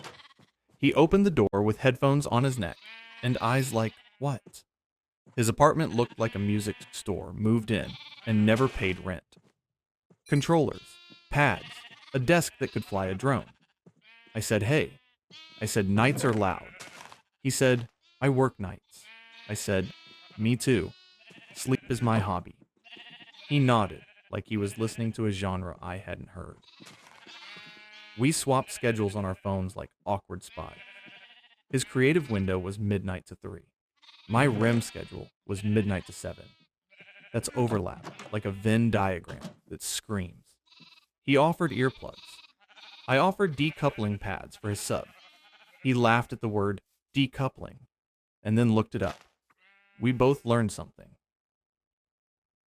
I got 4 yoga blocks and cut them into squares like I was prepping tofu. We put them under his sub to lift it off the floor. We slid a rug under the desk. He stacked books behind his speakers like a DIY sound goblin. He said, this won't change much. That night, it changed a lot. The thud softened from earthquake drill to neighbor has a heart.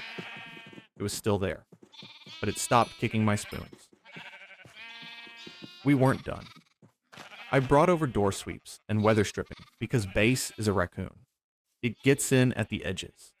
We stuck foam along the crack where his door meets the frame. He said, I never noticed the light there. He meant sound. Sound takes the same paths light would if it was stubborn. We equalized the air. He wrote a schedule in our building chat. Loud hours, 6:10 p.m. Mix on headphones after 10. People replied with claps because grown-ups like seeing effort. He set a phone alarm for 9:59. When it chirped, his shoulders dropped like he got caught by a nice cop. The bass would fade into a hum. My plant sat up. I built a bass test playlist because I am extra. It had one slow track to hear Bloom, one tight kick to check Punch, and one silly song so you don't hate your own joy. We tested together at 7 p.m. Lights low, neighbor energy high. He moved the sub 2 inches off the wall, and it stopped turning the hallway into a drum. 2 inches is a personality change. There were misses. One Saturday, he forgot, and the wall did a samba at 12:30. I texted a single moon emoji. He saw it. He wrote, "Sorry, head down." And the room quieted, like someone put a coat over a parrot. One Tuesday, I had friends over at 11:15, and our laughter thundered in the stairwell. He texted an ear emoji and a smile. We shut the balcony door. We are equally loud in different shapes. The landlord tried to post the rules. Quiet hours, fines, threats. We didn't need fines. We needed furniture pads.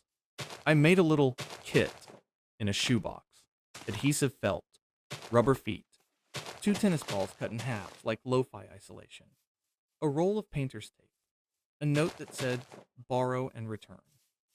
It lived in the lobby on a shelf that used to hold a weird vase. People used it for lamps and chairs and a toddler drum. We did one big thing. We hung a rug on his wall. Not a tapestry that screams college. A thick rug with loops that look like they've seen things. We mounted it on a rail so it didn't puncture the drywall. We talked about moving someday and not having to fix 50 holes. He said, "You think like a person with a checklist." I said, "I've paid a deposit before." He started texting me rough mixes at 8 p.m. Too much low. I'd listen and say, "Pull 60 hertz a hair." Like, I'm a producer. I'm not, but I have ears and walls. He took notes. His mixes got cleaner. My nights got boring, in the best way. We learned each other's calendar. He told me about a big live stream set. Asked for a window. I said take 9:10:30 on Friday. I'll make noise at 4 p.m. when I vacuum like the world ends. We told the building chat like a weather report. People adjusted. Someone on the second floor said, "Can I watch?" He streamed to his living room TV, and 3 neighbors showed up with seltzers and quiet shoes. It felt like a block party that didn't wake babies. One afternoon, the building brought in an inspector with a decibel meter because somebody filed a formal complaint from 2 addresses away. The meter said number. The inspector said the scary word violation. I asked them to measure in my apartment with and without the pads under the sub. With pads, 10 fewer decibels in my wall. Without, chaos. The inspector nodded and wrote mitigated by isolation like it was poetry. The complaint died. The pads stayed. The inspector took a photo of the tennis balls like they'd discovered fire. Summer came. Windows opened. Sound travels like gossip in summer. We posted a new thing. If the patio door is open, use headphones. He followed it. I followed it. Our drunk friend from 3C did not. We texted him a string of frog emoji, and he remembered how to shut glass. Systems are comedy if you let them. We also did a swap. I gave him a pack of those sticky gel pads for under the monitor stand.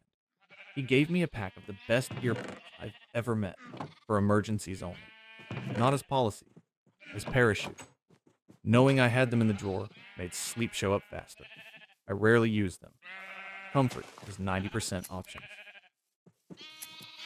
One night the power cut at 8:50, and the building sighed in analog.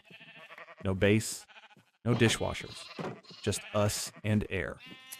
We sat in the stairwell with 2 other neighbors and told stories you only tell when everything is off.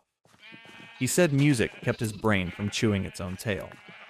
I said silence kept mine from setting itself on fire. We laughed because those are the same statement wearing different shoes. The lights came back. The alarms blinked. He didn't go back to blasting. He put on headphones and gave me a thumbs up across the hall.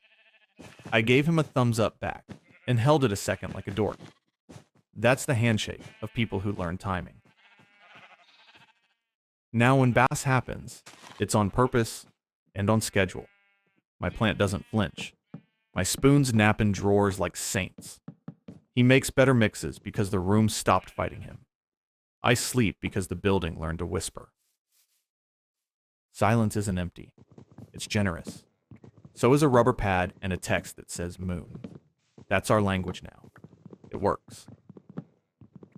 We're steady. Dim your screen a notch. If your eyes are heavy, you're winning. The orange tag fluttered on my doorknob like a Halloween decoration that forgot the month. Notice of potential violation, it said, with legal confidence and a clip art seal that looked tired. My front yard garden blinked at me. Raised bed, timid sage, a tomato wearing 3 green marbles like earrings. I read the tag twice, then once more for the drama.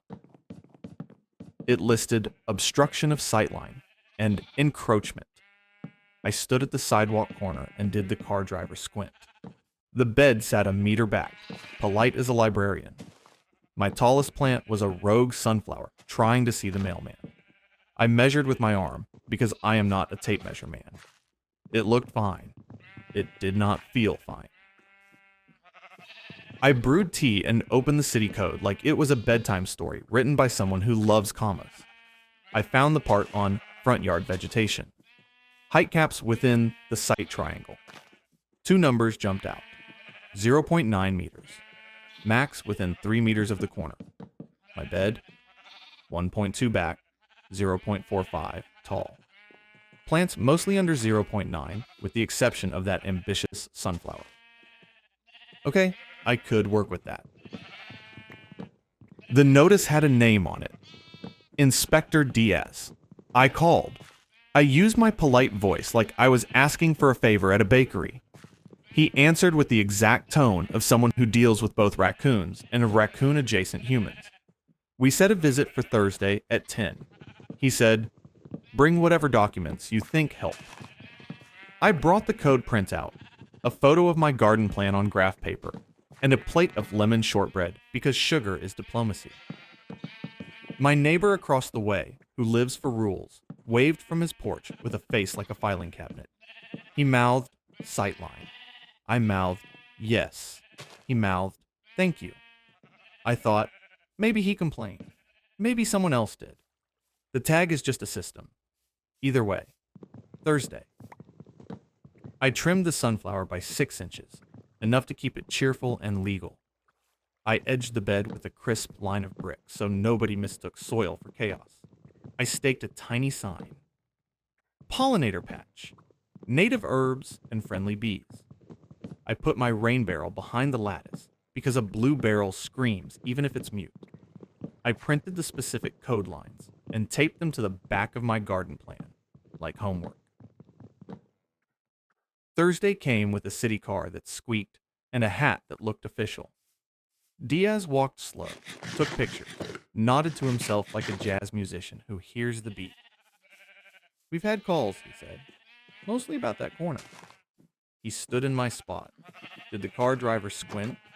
Checked the triangle with a little folding ruler like a magician with a trick. "You're in the clear," he said, touching the brick. "Trim the tall ones when they get froggy. Keep the bed a meter off the wall. You're good." Child energy erupted 2 houses down because school had let out. One kid asked if the bees sting on purpose. I told him bees are like me before coffee. They just want their turn. He nodded like I had revealed a hidden level in a game. Diaz looked at my plan. He pointed to the rain barrel. "Overflow goes where?" I said, "Onto the lawn, not the sidewalk," like I was saying the right answer on a test. He smiled. Great. He handed me a pamphlet about the city's little free seed program.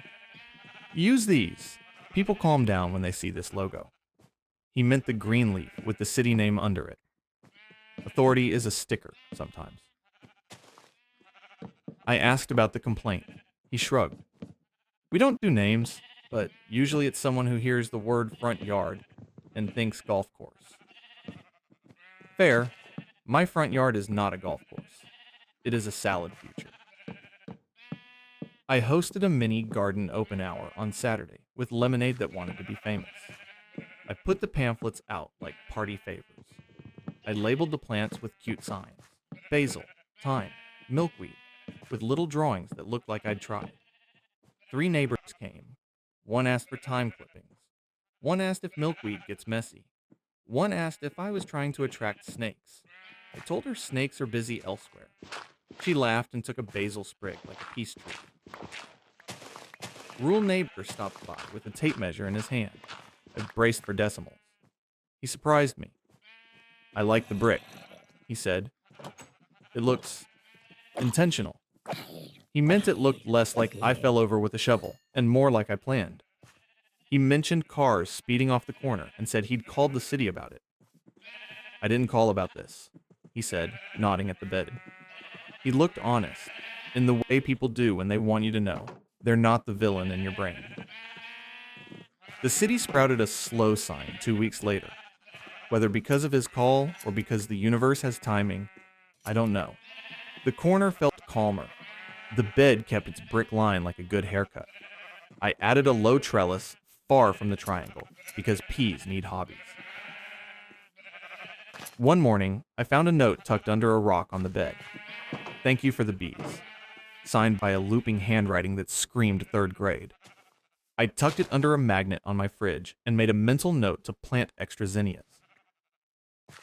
At some point, the sunflowers tried to climb again. I trimmed. Diaz drove by, rolled his window down, and gave me a small salute with his clipboard.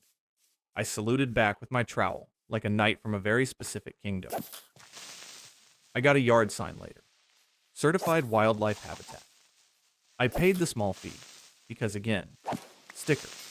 It didn't change the plants. It changed how people's brains read the yard. Not mess. Mission. The mail carrier asked about it. I gave her a mint sprig for her iced tea and told her the website. She said her mother loves butterflies. I said, "Get the milkweed." She said, "I will." Small community, built in whisper volume. In August, I dropped a jar of basil pesto on rural neighbor's porch with a note. "For spaghetti. For peace." He sent me a text later with a photo of a very beige plate with very green sauce. He wrote, "Good." That's basically poetry from him. I still read the code sometimes, not because I'm obsessed, because knowing the lines lets me color up to them without panic. The garden grows. The corner stays clear. Diaz waves when he goes by because I am the easiest visit on his route. My yard hums, not loud, just happy. Clarity is louder than the rumor mill. When you're ready, let's open the fridge. Our fridge was a snow globe for food anxiety. Things floated. Things fossilized. 2 roommates treated it like a library. The third treated it like a time capsule. Bottles clinked in the door like a wind chime nobody asked for. Someone stacked raw chicken on top of strawberries once, and we held a brief, non-violent intervention. We had colored tape. We had markers. We had nothing that looked like a plan. I pitched a treaty because treaties are plans written on paper with snacks nearby. We met in the kitchen with a whiteboard stolen from the hall and a bowl of chips that tasted like compromise. We mapped the cold. Top shelf runs warm. Door runs chaos. Bottom shelf gets icy on the back wall because our fridge is dramatic. We drew a little temperature gradient on the board, like a weather forecast. We labeled zones. Raw on the bottom left, in a tray with a lip like a tiny moat. Produce in the high humidity drawer, not in the furthest corner where carrots go to go. Leftover, center right, where eyes go first. Condiments in the door, but limited to 1 row. Mustard does not need cousins. We used colored tape, like territories that aren't scary. Blue for me, green for you, yellow for them, white for shared. Shared includes butter, milk if you write your name on it, hot sauce within reason, eggs with a tally chart so no one plays omelet roulette. We added a sticky that said, "Write your date," not month/day/year, just mon or 2. We don't need to know time. We need to know freshness in days. We created two inventions. One was the Lazy Susan of Doom, a spinning tray for condiments, so the back row stopped becoming archaeology. The second was the free bin, a little crate labeled Eat Me by Friday. Anything that hits day 3 goes there. Friday nights became chaos dinner, stir fries, quiches, sandwiches that shouldn't exist but do. Food got eaten, trash got less spooky. We made a no ooze policy. Any liquid gets a home. Kimchi lives in a shallow pan. Pickle jars ride on coasters. A curry container gets rubber banded with a second lid if the original looks like a lie. We stared at each other with memories of the great fish spill. We wrote, "Respect the seal," like a pledge at the bottom of the tree.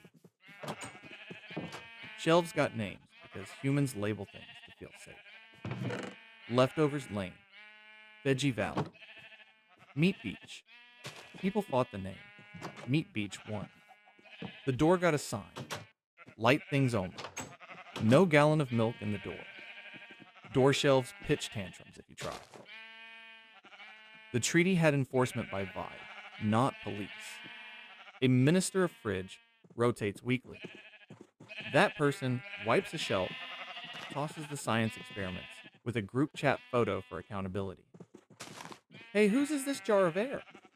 No shaming. Just, this is gone. Sorry. The minister gets to put a gold sticker on the freezer when they clean the ice cube trays. We found adult joy in Gold Star. Don't judge. We drew a flowchart for guests. Put your thing on share. Write your name.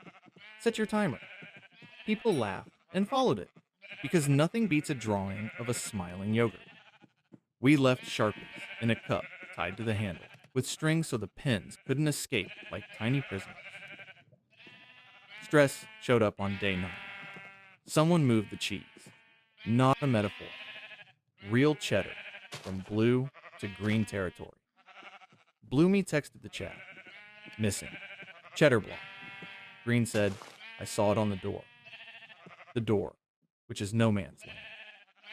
Cheese sweats in the door. We had a 5-minute couch session that felt like couples therapy. We learned to write float on shared items that move. If it floats, it can haunt any safe zone. If it's tape-colored, it stays anchored. We almost fought. We laughed instead, because we had literally written rules about hauntings. A genuine food emergency arrived a week later. The power blipped during a storm, and the fridge turned into a warm whisper for 6 hours. The minister posted the USDA chart like a coach calling a play. 2-hour rule for dairy and meat. We triaged.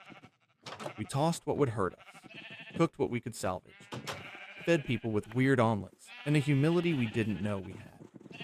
The fridge treaty didn't stop the storm. It stopped us from turning on each other when we opened a fridge full of risky maybes. That's the point of a good rule. Not control. Calm. We bought glass containers as a house expense because the mismatched lids had a conspiratorial agenda. Square ones, stackable, blue lids and green lids and white lids. So every person had a flavor that pleased their organizing brain. I thought it was overkill. It wasn't. It was heaven. We wrote a tiny addendum to the treaty called the door math.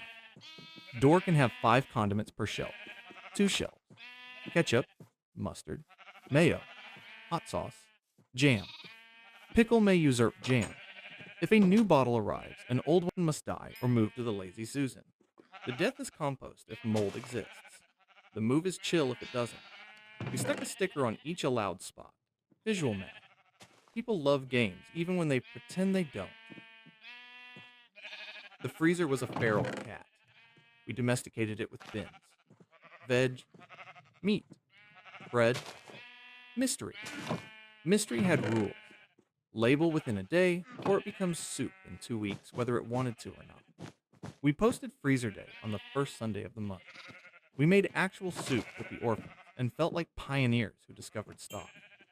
The house smelled like somebody's grandma in the best way. One roommate tried to start a black market with secret snacks behind the peas. We found them during a freezer day and left a note on their door. We see your secret.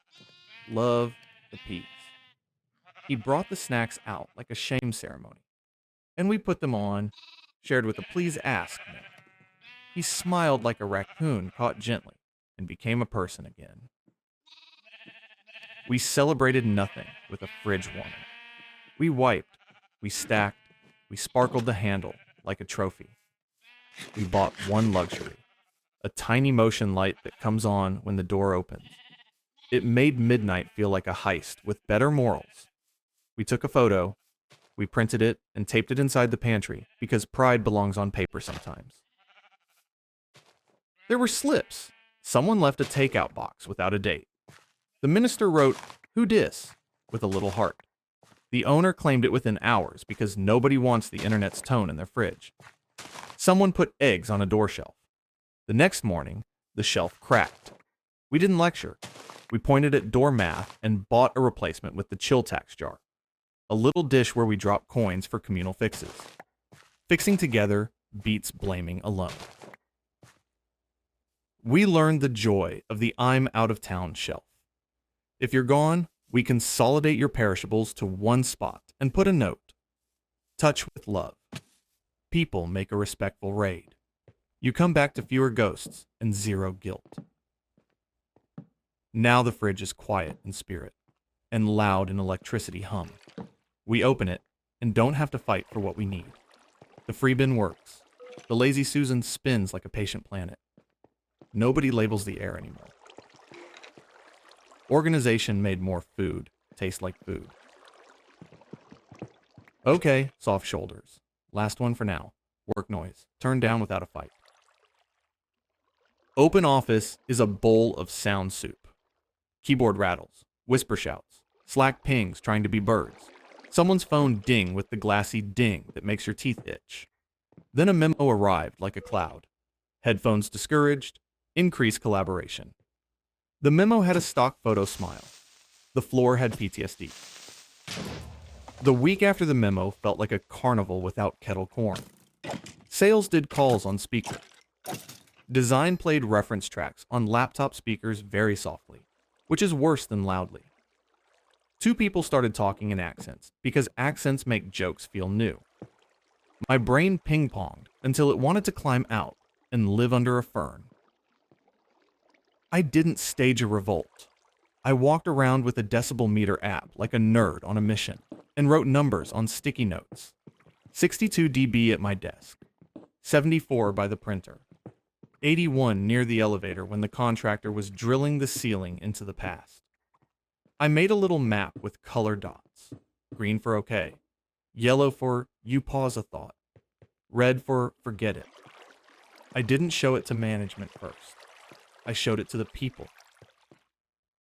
We did a pilot with no uppercase letters. 20 desks, 3 little cubes, green, yellow, red. Green cube means tap me ask. Yellow means text first, then tap. Red means don't unless fire. Red allowed 90 minutes max per morning and per afternoon. We called it focus blocks, not do not disturb, because names can ruin a thing before it starts. We drafted ping etiquette. Before you walk up, Slack free to chat? If they say 2, it means give me 2 minutes. If they say headphones, it means in a block, try later. We put 2 rules on the wall in marker like a kindergarten. Walk over for short, Slack for long. If you need a call, grab a booth. We added 1 booth on wheels from facilities who had a secret stash of solutions and a crush on order. It had a glass door and a fan that hummed like a nice train. We also did a weird, cheap thing. We put felt pads under chair legs and under the metal pen cup that screamed when you picked it up. Pens stopped doing percussion solos. Small wins count. On day 3, HR frowned at the cubes like they violated dress code. I invited them to sit in a red block for 30 minutes. No walk-ups, no Slack pulses. A real human piped in white noise on the ceiling, and we all breathed like the room exhaled its shoulders. HR left with new religion. This isn't isolation. It's a meeting with your own brain. They brought that line to the CFO like it was theirs. Fine. Let it be theirs. We tracked basic metrics: bug turnaround, ticket drift, time to first response for customers. Green Cube mornings lifted all of them. Not by much. Enough to look like a chart that knows where it's going. In the creative corner, deliverables got finished before lunch instead of living a second life at 8 p.m. People went home earlier and came back less haunted. The memo got revised. Headphones allowed with one ear free, it said, which is funny because we'd been doing that anyway. You can hear your name with one ear. You can also hear the building alarm if it decides to sing. Headphones became a tool, not a wall. We brought in 2 bins of cheap, decent on-ear sets with replaceable cushions. No one had to explain why theirs lived in the wrong hoodie. We showed people how to wear them off-ear, so you can catch the room without catching every whisper. We put a little handout in the break room called, "You're not rude for not hearing me." We added quiet hours. 10 to noon, most days, floor volume low. Meetings still happen. Laughter still escapes. The overall hum steps down like we switched to lamplight. Afternoons, talk climbs again. People time their chaos to the right part of the day. The building loves a beat.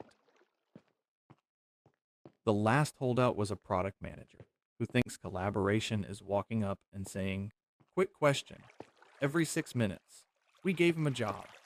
Noise ranger. He ran the polite scripts. "Hey, before you walk up, what's your goal? Put it in Slack." He laughed, then did it. He stopped interrupting. He led by accident. Facilities did something beautiful. Installed a soft pink noise in the ceiling. Not loud, just enough to smear the edge of a laugh into a smudge. They retaped the wobbly HVAC panel that hummed like an angry bee. They lowered the break room music from party to shop. They put felt under the door that used to slam. Buildings want to help if you give them jobs they can do. We ran into one hard bump. The CEO did an all hands in the middle of quiet hours and said, "I love the buzz on this floor." It wasn't a buzz. It was a news anchor voice and a microphone. After, I sent the chart. The CEO read it. The next all hands went back to the conference space, which is literally designed for being loud at people. No feelings were hurt. Just a schedule was. We make a thing called coffee shop blocks. If you want ambient noise, but not our specific noise, you book the lounge with 3 others. Wear green cubes, put Lofi on a speaker at the level of a friendly river, and type until the world goes gently blurry. It scratches the itch for sound without making sound someone else has to eat. People started writing focus in their calendars. Not meeting, not work. Focus. It turned personal time into company time by naming it. Respect followed. When you see focus, you don't put a meeting there. You hunt for a hole, not someone's spine. 2 small add-ons made it stick. 1. Phone tents. Recycled cardboard triangles. You put over your laptop camera when you need to do a call at your desk for 5 minutes. It says call in Sharpie. People give you a bubble when they see it. 2. Knock emoji. If someone is red, you send 1 knock. They knock back when they're free. We stopped typing novels to ask for a minute. 1 tap saves a paragraph. We do noise retro monthly. 10 minutes. What got loud? What got quiet? Do we move the booth? Do we need another one? The retro is a hang, not a tribunal. People show up because their ears like to be asked about their life. I still wear headphones, 1 ear open, and wave at whoever decides to walk by. I still love a green block where a teammate leans in and says, "Hey, look at this weird bug." Because collaboration is joy when it's invited. I no longer go home with my jaw clenched so hard I could bite the moon. The office didn't get silent. It got generous. We made a way to ask. We made a way to say, "not now," without a whole story. We made a way to be human in a room that used to act like a stadium. It's slower in a good way. Softer, too. Focus is a gift you give and keep. If your eyes are heavy, let them close. We'll pick up the next set when you wake. It started snowing sideways at noon and didn't stop until the street looked like a cake someone iced while blindfolded. Our block does the winter dance every year. Dig, swap, swear, repeat. This time I wanted choreography instead of chaos. I drew a map on my front window with a dry erase marker. Each car a little rectangle, each plow pass a line. People laughed when they saw it. Then they started knocking to add their rectangles. The storm turned into a group project with mittens. Plows came through like bored whales, pushing a ridge up against our bumpers. The ridge had opinions. We shoveled. We learned which shovels were traitors and which were heroes. Curtis from the corner brought out a coal shovel the size of a door and moved snow like it owed him rent. The rest of us scraped and scooped and breathed like steam engines. Someone put a speaker in a window and played quiet music, the kind that keeps your feet moving without waking the babies on the second floor. Tradition says if you dig a spot, you save it with a chair or a trash can or a traffic cone that didn't sign up for this. Our block tried the chair thing last year. It made enemies. This time, we tried something new. I printed big index cards with house numbers and slid them into Ziploc bags. We tied a card to each car's antenna with string. When you pulled out, you stuck your bag on a little community stake by the hydrant. It was a waiting list made of plastic and hope. The ridge at the corners turned into cliffs. We carved a narrow canyon so Mrs. Howe could cross with her grocery cart without auditioning for a winter sport. Everyone kept an eye on the hydrant like it was a baby bird. We kept it clean, neon cap glowing, just in case the universe tripped and needed help. Quick note, don't step into the street to argue with the driver. Take a photo. Keep your distance. Keep your bones. At twilight, the plow came back. Horn low, blade sparkling with salt. I stood at the window map and waved like an air traffic controller while we did the snow shuffle. Cars moved in a loop, out of the still buried spaces, into the cleared ones, around the block once if traffic came. The driver grinned at our little ballet, pushed the ridge to the side, and gave us curb lines you could actually see. A kid cheered like he was at a parade. Then the out-of-towner, with an SUV the color of taxes, slid into a space that three of us had carved with our vertebrae. He came out swinging his arms like he invented steering. Public street, he said, which is true, and also a fire starter. We breathed. We pointed to the string of number bags on the hydrant stake. I said calm like a bedtime narrator. We're rotating. If you didn't shovel, cool, park at the end, and we'll slot you in when we can. He scoffed. He started to walk away. Curtis said, not loud, I will shovel your car out next time, stranger. That's how it works here. The man looked at Curtis, sized against the coal shovel, and recalculated. He backed out, parked at the end, and learned the rhythm. We set a group text because storms breed miscommunication faster than moles. It wasn't the Chaos Act, just a clean thread. Moving now. Need push. Bringing salt. Don't park by the alley. The city left a glacier. People answered fast because thumbs are warm indoors. We named it Snow Friends, and nobody fought me. At 9, a compact car got stuck in the slot between drift and dusk. Tires spun, smell of burnt rubber, and hope. We turned into a push team without being asked. Rocket, someone said, and we did. 1, 2, back, forward, until the car slipped into its lane like it remembered how. The driver cried a grateful single tear that froze on their scarf. We all pretended not to see because pride is a temperature. On day 2, we added a station at the corner, a Rubbermaid bin with salt, a stack of cheap windshield scrapers sealed in plastic, and a chalkboard that said, write your house number when you dig 2 spots. People tallied like they were scoreboard proud. Some wrote 2.5, because they did a half for the mail carrier. The chalk went soggy, and we switched to a dry erase with mittens. an art form. Somebody tried to bring chairs back. A single folding throne appeared in a freshly dug spot with a note. Reserved for fate. Cute, but no. I moved the chair to the sidewalk and tied the owner's bag number to the stake for them. A neighbor saw me and nodded like treaties matter. The crazy bold part was the midnight shuffle.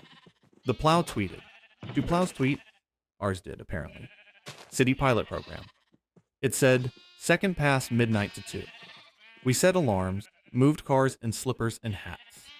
Teeth chattering like maracas. Streetlights turned the snow to glitter that forgot how to be cold. The plow whispered down the block. Perfect lines. We tucked each car back to the curb without even nicking a mirror. The quiet felt like respect. Morning brought the paper hero, the person who leaves notes when their mouth would say too much. Don't block my driveway. No one was. Respect shovelers. We were. I wrote one note back and taped it to the bin. We're doing this together. Initial the tally if you help. Or bring cocoa. At noon, a thermos of cocoa appeared like a fairy had a Costco card. We did lose one shovel to the void. It leaned against a fence and then didn't. I wrote, if you adopted a shovel last night, it misses home on the board. It came back at dusk with a cookie tucked in the handle. Adopted, returned, compensated. Not a bad system. By day 4, the map on my window made no sense because the snowbanks shapeshifted into art. We wiped it clean. We didn't need it anymore. Everyone knew where to look, when to move, what to shovel, who to text. The out-of-towner now waved first. He asked if we keep a stake in light rain. I said, just in our heads. The crazy thing is, the block felt warmer after the cold. We learned the oldest neighbor's actual name, not just Blue House. We learned whose back needs a break after 20 minutes and where to send tea. We learned the plow driver's favorite donut and left a bag by the hydrant with a sticky note heart. The snow melted into fat gray berms with garbage confetti inside. We did a last sweep with brooms like finishing a painting. The street found itself. We kept the bin. We kept the group text. We kept the idea that the curb belongs to everyone and to no one, and to people who say, I'll be right back, and are. It was just parking. It was also community rehearsal. We'll need it again when the tree crews come, and when someone's moving truck blocks sightlines, and when the hydrant gets boxed by fallen branches. We'll do the snow shuffle with leaves. We'll do it with patience. That's calm. That's loud. In the nice way. Let's change seasons and talk invitations that thought math was a suggestion. I ordered simple RSVP cards because I'm a simple creature with a spreadsheet problem.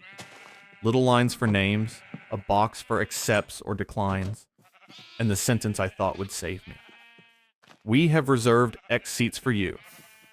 X filled in by hand for each household.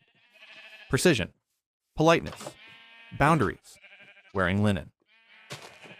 The cards went out like seeds in postage soil. The first ones back were adorable. Mr. and Mrs. Alvarez accept with bells on. Bells. I penciled in 2. I stuck a sticker next to their line because hearts can share space with math. Then, the avalanche began. We accept, plus our 2 kids. The envelope held glitter that still lives in my rug. We're bringing my mom. She's visiting. A cousin wrote 5 on the line like he was ordering tacos. My spreadsheet blinked in rows of red like it was bleeding out. I didn't panic.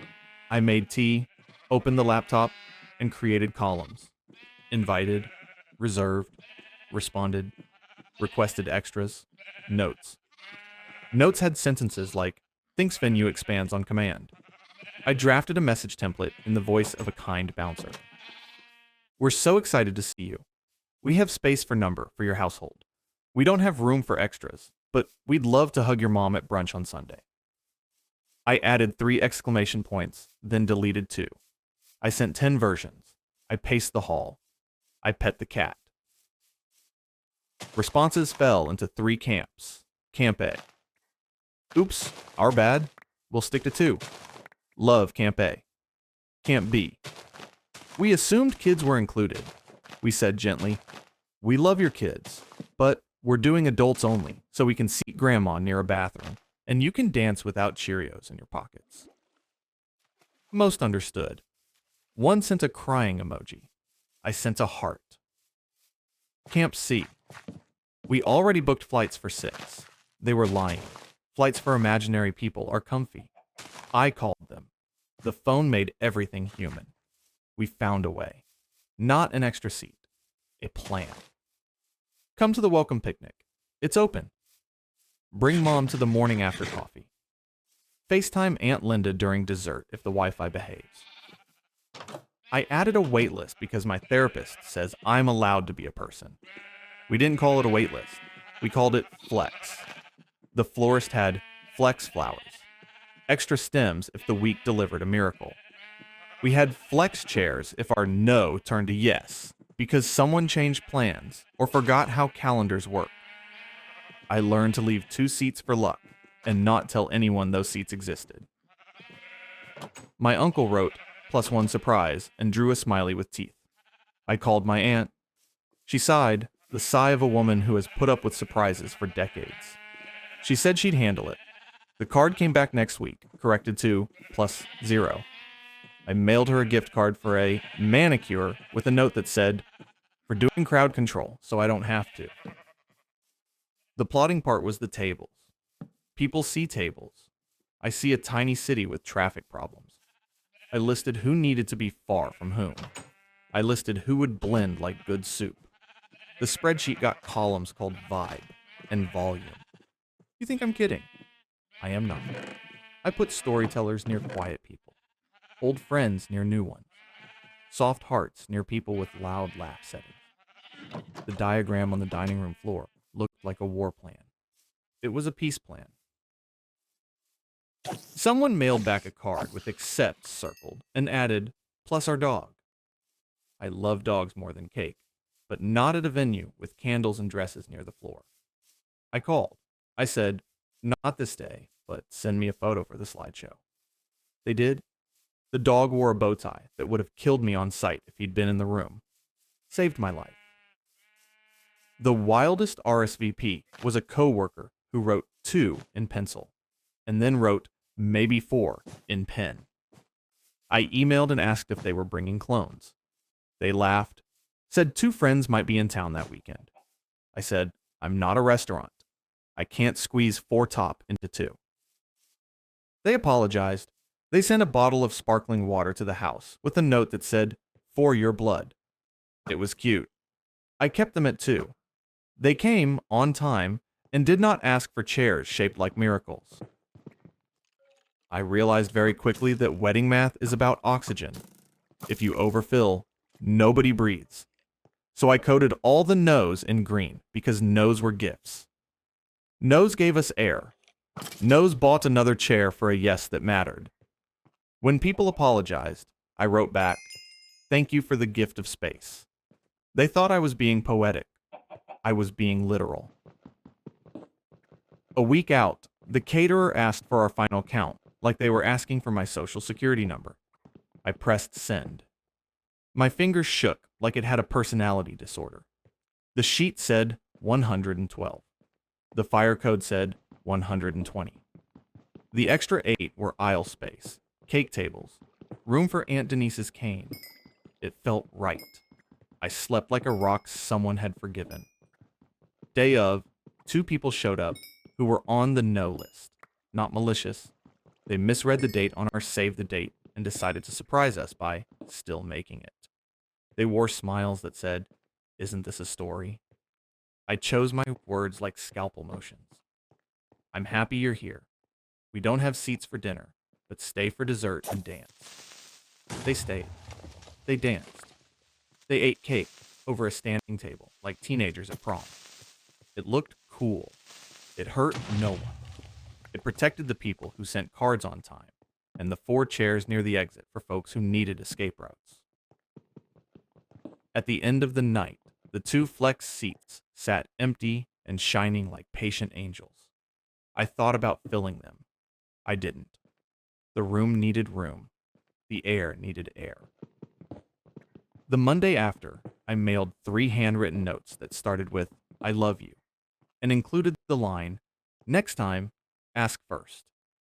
It's amazing how much people can hear when you put love in front and a period at the end. One replied, "We were rude." One replied, "We thought it worked differently." One replied with a Venmo that said, "For the chaos." I accepted all 3. Now when someone asks me for RSVP advice, I tell them this: decide your numbers before feelings knock. Write the sentence, "We have reserved X seats for you," and mean it. Keep an open thing for everyone. Picnic, dessert, dance, Zoom. Let the wedding breathe. The day will hold the people it's supposed to. You'll feel the click when it does. That's our count. The chairs are back in the rental truck.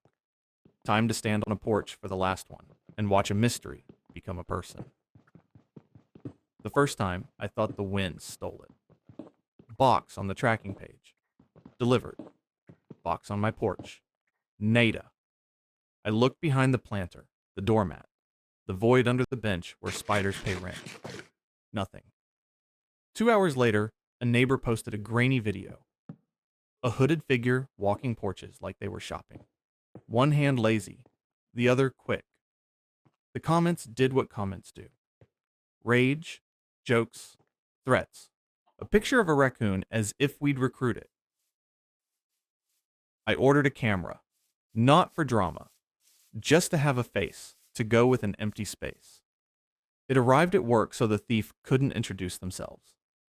I mounted it on a quiet afternoon, angle set to catch the steps and the street. I put a sign the size of a library note under it. Delivered a parcel box on side porch. Thanks. I bought a parcel box that locks without looking like a trap. Metal. Neutral. Boring. Boring is security's favorite color. 2 days later, a package landed on the main step anyway. Like the delivery driver didn't read because reading is optional when your route has 400 doors. A hand reached in from the edge of frame and took it. The camera chirped my phone. I watched a replay that felt like a tiny heist movie with a budget of 0. Hoodie. Backpack. A quick glance up. Eyes like a startled cat. A bike leaned out of frame. The whole thing took 5 heartbeats. I clipped 10 seconds and dropped it in the neighborhood app with a caption that didn't breathe a fire. Heads up, porch theft at 2:14 p.m. North side. Lockers or side deliveries help. I blurred the face because I'm not a judge. People thanked. People posted their own clips. The pattern drew itself in timestamps and hood shapes. The bike. Always a bike. I walked 2 blocks the next day at 2:10 just to see the world at that hour. Not to be a hero, just to notice. The street was quiet like a movie set between takes. A bike rolled by. The rider wore no hoodie. Sun caught a patch on the backpack. Skate brand. Teen energy. Not criminal, just dumb and hungry. My anger loosened its tie. I added a step. I switched all deliveries to the lockers at the grocery store. I left the porch box for neighbor trades and small things. I made a sign the drivers actually noticed. A big arrow. 3 words, side porch box. I put my unit number on the lid like a school lunch. The camera went from catching thefts to catching dog noses and leaf tornadoes. I preferred noses. The next week, the bike came back. The thief grabbed at a neighbor's bag that clearly said dog food. The camera saw the pause. Kid reading, kid recalculating, kid putting it back. I posted that clip too. They left it when they realized it was dog food. Perhaps we teach. Comments turned from torches to flashlights. Ideas instead of invective. We can hand out locker instructions. We can put stickers on boxes that say no resale value. We can ask the principal if the high school wants to talk. We tried decoys, not glitter bombs, not traps. Decoys with notes. I put an empty box with a letter under a rubber band. If you need money, there's a resource center on 5th. If you're just bored, please stop. You're making the block tense. It felt ridiculous. It also felt like leaving water out for cats. Somebody takes it. Somebody reads it. Maybe someone changes a hair. A week after, I heard tires and a thump. I checked the feed, a hand, a box, the bike. Then the kid stopped. He looked into the lens like he could see me looking back. He put the box down. He lifted his hands like, okay. He biked off. Weirdly, I wanted to clap. 2 days later, a woman knocked. Not the kid. Late 30s, jaw set. She held my old decoy letter. Is this you? I said yes. She sighed in a tired way. He's mine, she said. He's been grabbing dumb stuff. Says it's for fun. Her mouth did a flat line. She handed over 2 packages I'd lost weeks ago. 1 slashed open cheap toothbrush set. 1 sweater that smelled like a basement. She said, I made him go door to door, but he's in school now. I saw your post. Thought you'd want these back. I took them. I said, I want him to have a better hobby. She barked a small laugh. Me too. We talked on the steps because steps turn strangers into neighbors for 5 minutes at a time. She works nights. He hates aftercare. They're stuck in that limbo where time has no babysitter.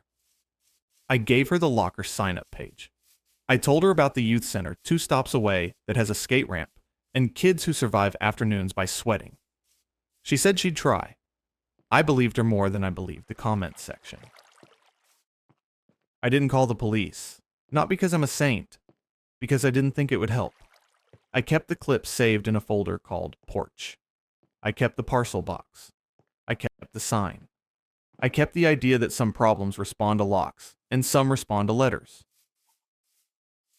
The kids started leaving our stuff alone. The block got quieter on camera. The camera still chirped for raccoons and mail, and the neighbor who likes to set down groceries and gaze at the sun. I liked those chirps. They sounded like life being normal near a lens. We shared the locker gospel wider. I printed little QR stickers and handed them to people who said, in the app. I dropped one in the building foyer with masking tape like a kindergarten note. Try lockers. Your blood pressure will thank you. Folks tried lockers. Blood pressures descended. A month later, my doorbell rang again. The kid. Sans hoodie. He held a flyer for the youth center. Do you know if this place is dumb? I said. It's loud and they have snacks, and nobody yells unless you elbow someone. He nodded like he had a mouthful of gravel and didn't want to spit it. Okay, he said. I gave him a granola bar like a cliche. He took it, because cliches happen for a reason. We did one more tiny thing. I screwed a parcel shelf into the side fence at thigh height, big enough for a medium box, hidden from the street unless you bend like a spy. I left a note for the carriers with a doodle map. They used it. Their time is money. They like not getting yelled at on apps. I taped a thanks with a smile on the shelf for a week, and the boxes kept landing there like pigeons that learned a trick.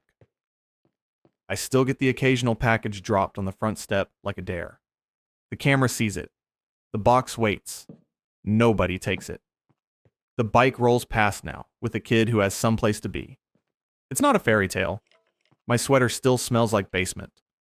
But when I put it on, I think of a conversation on steps that felt like more than outrage. We didn't catch a criminal. We caught a moment before it hardened. We put a lock where a lock helped, and a map where a map did. We didn't make the porch a fortress. We made it a little smarter. The block exhaled a notch. That's the set. If your eyes are heavy, that's a win.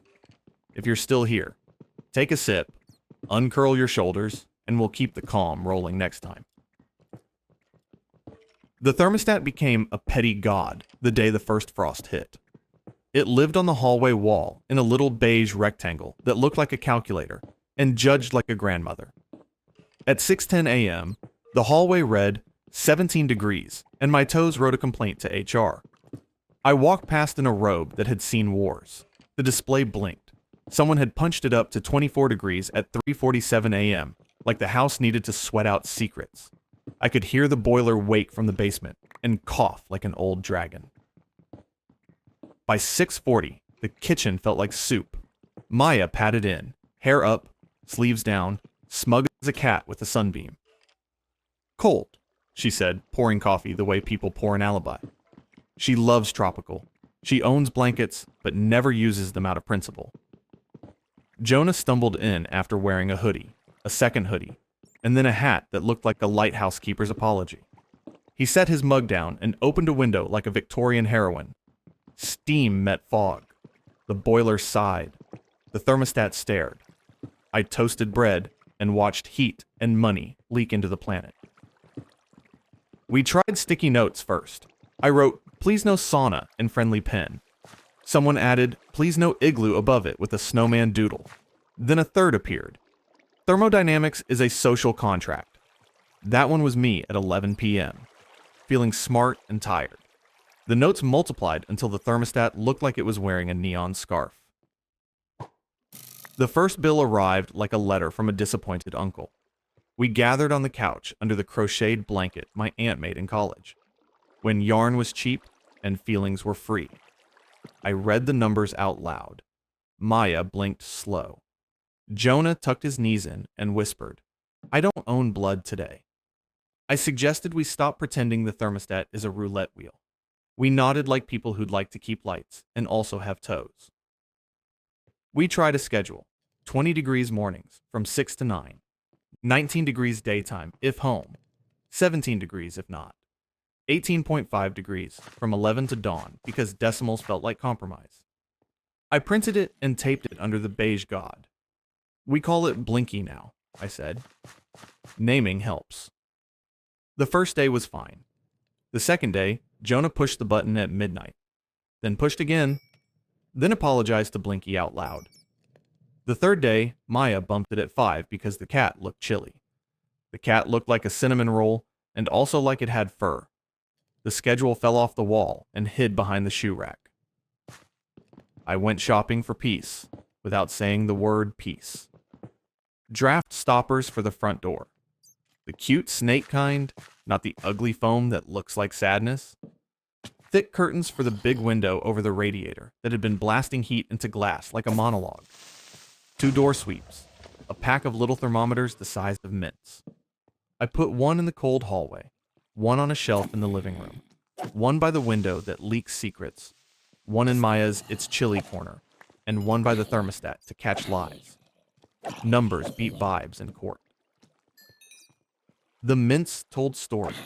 The living room read 21 degrees, while the hallway sat at 18 degrees, because the hallway is where heat goes to get skinny. The window corner was a wind instrument. Maya's corner was fine. Jonah's bedroom hovered at, "I can see my breath if I pretend."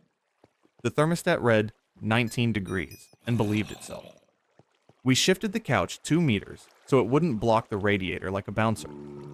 We pulled the rug out from under the vent because airflow is not a metaphor. The hallway warmed 1 degree. Jonah improved to, "I can feel my nose." We held a house meeting around a plate of cinnamon swirls that I bribed from the bakery that forgives my morning face. I put the mints on the table like tarot. "Our house has microclimates," I declared, as if I hadn't learned that phrase from a gardening blog. We picked zones. Warm zone living room. Cool zone Jonah's room, plus hallway, because heat dies there. Flex zone kitchen with the stove that thinks it's a sun. We set a rule. Don't touch Blinky without saying the number out loud in the room first. Saying numbers makes sneaky fingers feel silly. We also started a jar. Every time someone changed Blinky by more than 1 degree outside the schedule, they dropped €1 in the jar. At the end of the month, the jar went to the bill. We called it the button test and pretended to hate it. Jonah put in the first coin with the ceremony of a fancy cathedral. Maya dropped in 3 the first week, then bought herself slippers with fox faces and treated them like parole. We adopted a heated throw for the couch and called it the cape. The cape solved more fights than words ever did. Jonah wore it like royalty and stopped creep walking to the thermostat like a raccoon. At 2 a.m., Maya used it on her feet while she drank iced water and told us she still believed in summer. The cat claimed the cape at noon, and we let it because you pick your battle. Quick note tucked here. If you ever use space heaters, don't leave them alone, and keep them off rugs and papers. Warm is cute. Fires are not. The landlord had put the boiler on a timer box 3 tenants ago, so of course the timer ignored daylight saving like a stubborn uncle. At 3 a.m. the pipes clanged because the boiler thought it was sunrise in 1996. I went downstairs with a flashlight, stared at the timer like it was a bomb, and backed away because I like being alive. I called the landlord, who said, "Ah, yes, the time goblin," and sent a plumber the next day with forearms like a promise. He set the clock, bled the radiators until they hissed like snakes, and moved Blinky up one bracket on the wall so it wouldn't eat the heat rising from the radiator below. "Never put the brain over the fire," he said, tapping his own forehead. The hallway mint went to 19 without anyone touching a button. I baked the plumber cookies in my mind and tipped him with the jar money that would have gone to Steam. Winter turned into a field experiment. We traced drafts with incense and looked like a tiny coven. The smoke curled under the baseboard near the back door. I squeezed a line of caulk, so satisfying it felt like therapy. We added a clear film to the oldest window, stretched tight with a hairdryer. The crackle at night stopped sounding like a ghost and started sounding like weather. We made a second schedule for bodies instead of air. Hot showers between 6 and 8, so the bathroom warms once instead of 4 times in sulky bursts. Baking on Thursday. Soup on Sundays. If you're cold at 10 p.m., you get tea and socks before you get to grief. Maya rolled her eyes and then asked for mints. Jonah resigned from the anti-sock party and discovered wool like a religion. I found Blinky's hidden menu one afternoon and set a swing of half a degree so it wouldn't click on off like a nervous chihuahua. Less cycling, calmer pipes, fewer dramatic sighs from the boiler. The house started to feel steady, like it knew what to do without us narrating. Then came the thermostat coup attempt. Maya's cousin visited from Florida and announced the moment her suitcase hit the mat, "It's freezing." It was 20 degrees in the living room and 22 degrees in the kitchen because the oven had been heroic. She put her hands on Blinky like a psychic. I explained the jar and the schedule and the zones and the science and the cape. She adjusted her scarf and said, without malice, "I'm going to put it to 24. I smiled, the smile of a person who has printed schedules. "You'll drop €8 in the jar," I said, "and we'll make brownies with the interest." Jonah handed her the cape like a waiter. She wore it and became quiet as a lamp. She didn't touch Blinky. We ate brownies anyway because we're not monsters. We put a tiny sign under Blinky. "We've agreed, 20 degree +1. If you're colder, tea, socks, cape, a chore to get the blood moving. If you're warmer, window crack, move air with the fan." The fan lived in the living room and pointed at the ceiling because hot air loves to hide. We ran it slow. The heat came down like a shy guest. Maya admitted the room felt warmer at the same number. Jonah danced in sock feet like an old-timey cartoon. We tried the one-finger rule. You can nudge 1 degree up or down, but use one finger dramatically and count out loud so your brain hears your own need. It turns out the act of counting makes you decide if you're cold or just seeing a number you don't like. Half the time, the finger floats back down without pressing. The jar got dusty. When the bill arrived after a month of microclimates and incense and finger theater, we gathered again on the ant blanket. The number had dropped by an amount that sounded like applause, not dramatic. Enough to buy nice coffee and get smug. We high-fived like children. The cat put a paw out like it was taking part. It wasn't. It just wanted to touch human. Then we hit a snag. The spring tease week showed up wearing blue sky. Maya opened windows like they were secrets. Blinky thought it had been abandoned and clicked on in confusion. The boiler fought the outdoors. I taped a sign to the window latch. If open, set Blinky to off. Someone wrote kiss under off. We kissed the off. The boiler slept. The house breathed like a person who figured out how to exhale. Summer came loud. Air conditioning is a different war with the same weapons. We don't have central, so we became a window unit orchestra. Jonah wanted the bedroom at 19 degrees, which is illegal in 3 countries and against God. We agreed on 23 degrees with a fan that does a soft oscillate like a metronome in a romance. We closed doors to rooms we weren't using, so cool. Didn't go on a field trip. We shaded the sunny side with reflective film that looks like a spaceship. Maya kept wanting to set it to North Pole and hide under the duvet as a bit. The button tax jar went back to work and paid for popsicles. We bought 2 thermometers that resemble smiley faces for the living room and Jonah's cave. They show a frown when humidity climbs into soup territory. We learned to run the dehumidifier at 60% instead of guessing. The couch stopped feeling like a wet handshake. The house smelled less like summer basement and more like a person who understands air. Maya still has swamp blood and a personal feud with sleeves. Jonah still returns from the shower, looking like a Victorian child rescued from a ship. I still count degrees out loud, like a witch with a very boring spell. But we have a treaty and a cape and a jar, and Blinky feels less like a judge and more like a coworker. We got an energy monitor that shows little mountains of use on a tiny screen. Heat spikes looked like bad EKG. After our truce, the mountains turned into hills. We sent a screenshot to the landlord with a line. "We're not the problem." He replied with a thumbs up and a thank you, and didn't raise rent at renewal because sometimes numbers make kindness easy. My favorite part of this whole ridiculous saga is the comfort basket by the couch. It holds thick socks, soft throws, a couple of hot water bottles shaped like cartoon clouds, and a note that says, "Grab 2 things before you press a button." People actually do it. We became a house that reaches for fabric first and numbers second. It sounds small. It feels grown. We had a power blip in January, and the boiler threw an error, like an insult in a language we don't speak. Maya reached for buttons. Jonah reached for blankets. I reached for the landlord's number. We sat under the cape with hot cocoa and pretended we were camping, while a pro with a tool bag convinced the dragon to breathe again. Nobody died.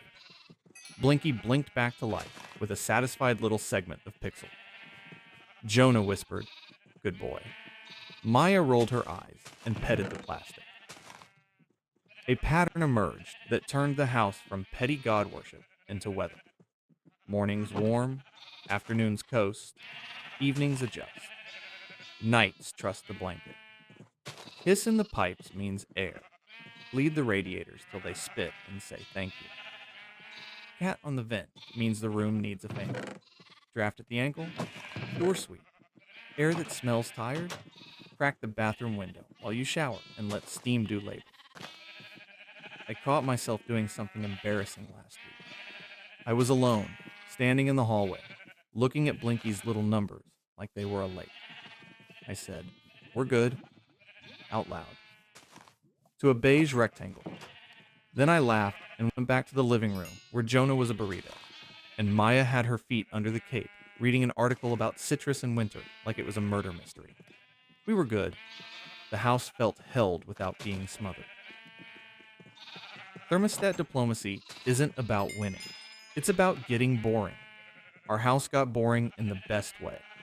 The jar gets coined sometimes when someone has a day that needs warmth now.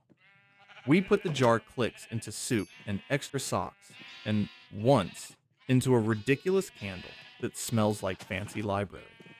It made the hallway feel like a noun. We kept the candle away from anything flammable because we like our wall. If you came over today, you'd notice the quiet first. The boiler hums like a content refrigerator. The vents sigh now and then, like old men telling jokes. Blinky's numbers roll with the schedule, like a train that believes in its timetable. The cat sleeps under the warmest register like a scientist. Maya's fox slippers live by the couch. Jonah's wool socks go missing and reappear on the radiator like daring thieves. My mint thermometers smile. We still have moments. I went for a run and came home red-cheeked and rank. I opened a window like a confession and forgot to tell Blinky. 10 minutes later, I heard the dragon grumble and felt the wrong cold in the wrong place. I lunged for off and apologized to no one. The sign on the latch winked like, "See?" Jonah burned a grilled cheese and turned on the hood vent, and the air cooled, and Maya wrapped the cape around all three of us while we waved towels at the alarm. The house giggled and calmed. Every so often, an argument starts to growl. I'm freezing. I'm melting. Now we have a script. We check a mint thermometer. We do the two-thing rule: tea and socks, fan and window crack, before we touch Blinky. Half the time, the growl turns into a shrug. The other half, we punch 1 degree together, and the jar eats a coin, and nobody writes a sticky note manifesto. I can't believe I'm saying this about a piece of plastic, but the thermostat taught us to ask first. Ask the room, your body, the other humans. Ask the bill. Ask what the house can handle. The answer is usually a little and together, and wear the slippers jeans. That's the weather report. Warm enough without drama. Feels steady. Take the ease and carry it. The thank you started as a post-it on my door that didn't belong to any of our fonts. Neat loops. Blue ink. You brought the bins in for me. Thank you. 4B. I didn't bring 4B's bins in. I stared at the little square like it was a magic trick that picked the wrong volunteer. I stuck it to my fridge next to the avocado magnet and said, "You're welcome," to the empty kitchen. It felt good anyway. Gratitude by ricochet. I wrote one back because momentum is contagious. Not to 4B. To the universe with a forwarding address. I taped an index card to the hydrant. To whoever actually shoveled you out last storm, thank you. I drew a tiny smiley on the hydrant cap because I'm a coward who uses cartoons to avoid crying. I went inside, warmed my hands, forgot about it for exactly the length of a kettle boil. When I came back out, the index card had a baby. Someone added a second card under it. It was me, but also Curtis from the corner. He's strong. J. The pen was green. The handwriting was all capital letters, like a friendly blueprint. We had a thread on metal. People started stacking things like pancakes. To mail carrier who leaves dog treats. Thank you. To whoever returned my runaway shovel with a cookie in the handle. Marry me, platonically. To the person who fixed the wobbly bench bolt. Your wrench knows love. It spread. Notes bloomed on doorknobs and lampposts, and the sad tree with the mysterious skull. The lamppost outside the bodega wore a paper scarf by noon. The bodega owner pretended to be annoyed, and then laminated 3 of them because he respects weather and paper equally. My favorite read: to the person who knocks on my door when I leave my keys. Thank you. I am not okay, and you are part of me being okay. Not all of them were correct. A kid wrote, "Thanks to the lady with the corgi for the popsicle." I do not have a corgi. I have a neighbor who thinks my dog Orbit owes child support, but the note stayed. The corgi lady took a bow in the group chat like she'd accepted a tiny award, and then she actually gave out popsicles at the park at 4 p.m. as if the note had been a prophecy. I taped a fresh sheet on the community bulletin board under the Lost Cat flyers. Title in fat marker. Thank you wall. No rules, just tape and a pocket stuffed with index cards. I added a pen on a string because pens run away when you give them responsibility. The board filled like a jar you don't think will fill, and then does. Slow at first, and then inevitable. People thanked the plow driver, the kid who rings the bell for packages, the neighbor who plays piano at 6:30 p.m., and stops at 7 like a saint. Someone wrote, "To whoever fixed the laundry room light, my socks thank you." The handwriting was my roommate's. He denies it to this day. I thought the wall would hit its peak in a week and die. It didn't. It mutated. A scrap of staff paper appeared with a treble clef and a note drawn on the line. Under it, "Thank you for the playlist last Friday. 3C." 3C is the DJ with the bass we tamed. He pinned a QR code that linked to a sleepy playlist he made at 7 p.m. titled "Neighbor Safe." It slapped gently. People scanned it with soft smiles and nodded to the hallway like it had taste. The building hummed the next night. Not loud. In tune. Mr. Precision, the tape measure neighbor, left a note with exact measurements of his gratitude. To 12.5 meters of fence that now stands straight, and to the hands that made it true, thanks. P. He drew a tiny level with the bubble center. I kept that one under a magnet shaped like basil. It made the fridge look like it had opinions on carpentry. A week later, I woke up to a letter. Not a note. Folded, white, a stamp with a bridge. Slid under my door like a quiet cat. "You don't know me," it began, which always scares me and sometimes saves me. "I moved in last month. I have a round scar and a round baby. I have no sleep. I walk the halls at 2 a.m. and read your thank you wall because it's the only thing that makes me feel like this building is a boat and not an island." The letter had tea stains, like proof of time. At the bottom, "Thank you for putting it up, whoever you are." I didn't cry. I just went silent the way a room does when everyone holds their breath at once. I wrote back, "You're on the boat. Tell us when you need snacks." I taped it under the wall with a hole punch shape that looked like stars. Wild gratitude brings out weird generosity. Curtis, who could lift a car if you asked nice, hauled a donated bookshelf into the lobby and made it a little free library. He wrote, "Take, leave, thank your past self." The shelf filled with detective novels and a cookbook named after a city none of us have visited, and one copy of a self-help book that makes people cry on trains. The mail carrier put a slim mystery on the top shelf with a note. "This is the one where the butler is tired. You'll like it." The blocks started stopping at the shelf like it was a watering hole. An old guy I only ever saw feeding pigeons left a thank you that stopped the hallway. To the kid who brings my paper all the way to my door because the stoop is a mountain, thank you. I will not be around forever, but I see you. He signed it with a long name that we somehow all turned into our Mr. Leo, because the last name had angles. Mr. Leo started getting soup on Tuesdays from an anonymous someone who is definitely Sana, because Sana believes in Tuesdays like religion. The soups came in labeled jars with dates and a little note. This one's potato. This one's red. It wasn't all goo. Someone tried to hijack the wall with a rant about recycling. Our self-appointed bin sheriff, newly reformed, taped a smaller note over it. "This is a thank you wall. Complaints 2 floors up."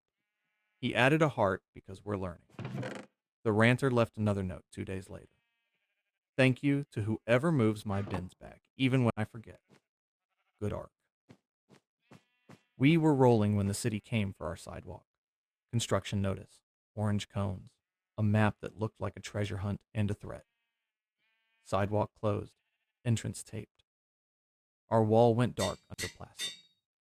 I watched workers saw concrete into obedient squares. Dust turned the foyer a gentle beige. The library moved to my living room under protest from my dust allergy. The thanks slowed because we lost our public square. Then chalk appeared, overnight, rainproof, bright, on the boarded fence that hid the hole where our sidewalk used to be. Someone drew a new wall, colored boxes, thick lines. Right, thanks. Chalk sat in a bucket like a bouquet. Kids went feral with joy. Adults pretended they didn't need permission, and then grabbed colors like they'd been waiting. The construction crew added, "To the lady who gave us popsicles while we poured. Thank you." Someone drew a very accurate hydrant with a smiley. The plumber who knows our boiler wrote, "To the person who baked cookies without scaring the fire alarm, bless you." I recognized the handwriting. Plumbers write like they're measuring pipes. The chalk wall got rain one night. Half the thanks bled into a pastel fog. In the morning, my stomach sank. A kid in a dinosaur coat walked up with a stick of purple chalk and started rewriting hers from memory. Her dad murmured the words like a spell. Two more kids joined. Adults followed. The wall came back brighter, messier, better. We learned our thanks have backups in our throats. We can redraw a feeling. I left a note to Mr. Precision on the chalk. "Thank you for lending your level to my brain."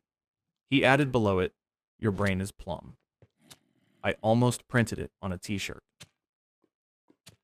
One afternoon, a delivery guy with a box heavier than his paycheck grunted up the steps, saw the chalk, and stopped long enough to write with his whole body.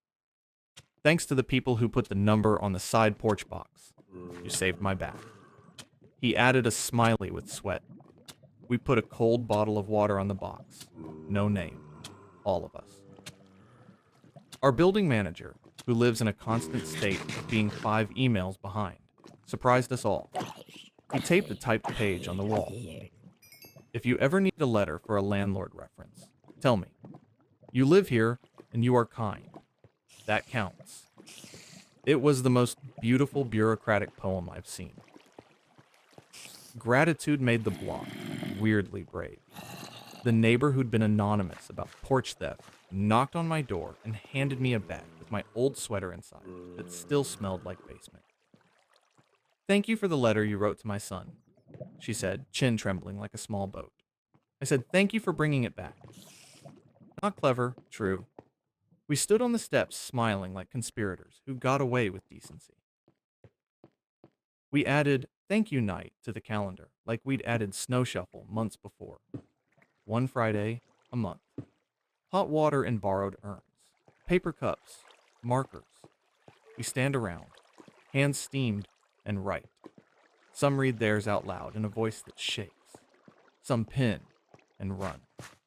A man with a bad week wrote 5 in a row and left with his shoulders an inch lower. A teenager who never looks up from his phone drew a perfect cartoon of the mail carrier driving a convertible. People clapped. The driver doffed an imaginary hat on Monday. He thinks he's a character now. He is. The night thank you leveled up. I wasn't the one who did it. A kid who loves dinosaurs most of the time and stickers the rest took the mic. Okay, it was a wooden spoon, and said, "Thank you to gravity." The room laughed like rain. He shrugged like a prophet. "It keeps my ball." He wasn't wrong. We wrote it down. Thanks to gravity for making soup possible. Soup needs down. I kept thinking the crankiest among us would break, but even crank learns. The man who yells at pigeons wrote, "Thanks to the pigeons for using the other block today." That's his love language.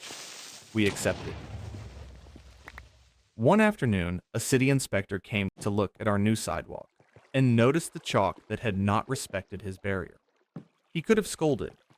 He took a piece of yellow and wrote, "Thanks for keeping the hydrant clear." He waved at me like he knew and didn't know. I started getting little folded squares in my mailbox with no return, just for the wall. One said, "Thanks to my future self for getting out of bed today." I put it up. People stopped and stared. A neighbor touched the paper lightly, the way you touch a relic, then went upstairs and made soup that smelled like patience. Later, she told me that note bought her a shower. Fair trade. There was a day we needed the wall to do a job we didn't plan. Mr. Leo, with the mountain stoop, didn't come down for his paper. The note that usually followed, thanks to the kid for bringing the paper, didn't appear. We tacked a card. "Mr. Leo, you okay?" The kid wrote under it. He went to the hospital. Sana scribbled, soup paused, cards welcome.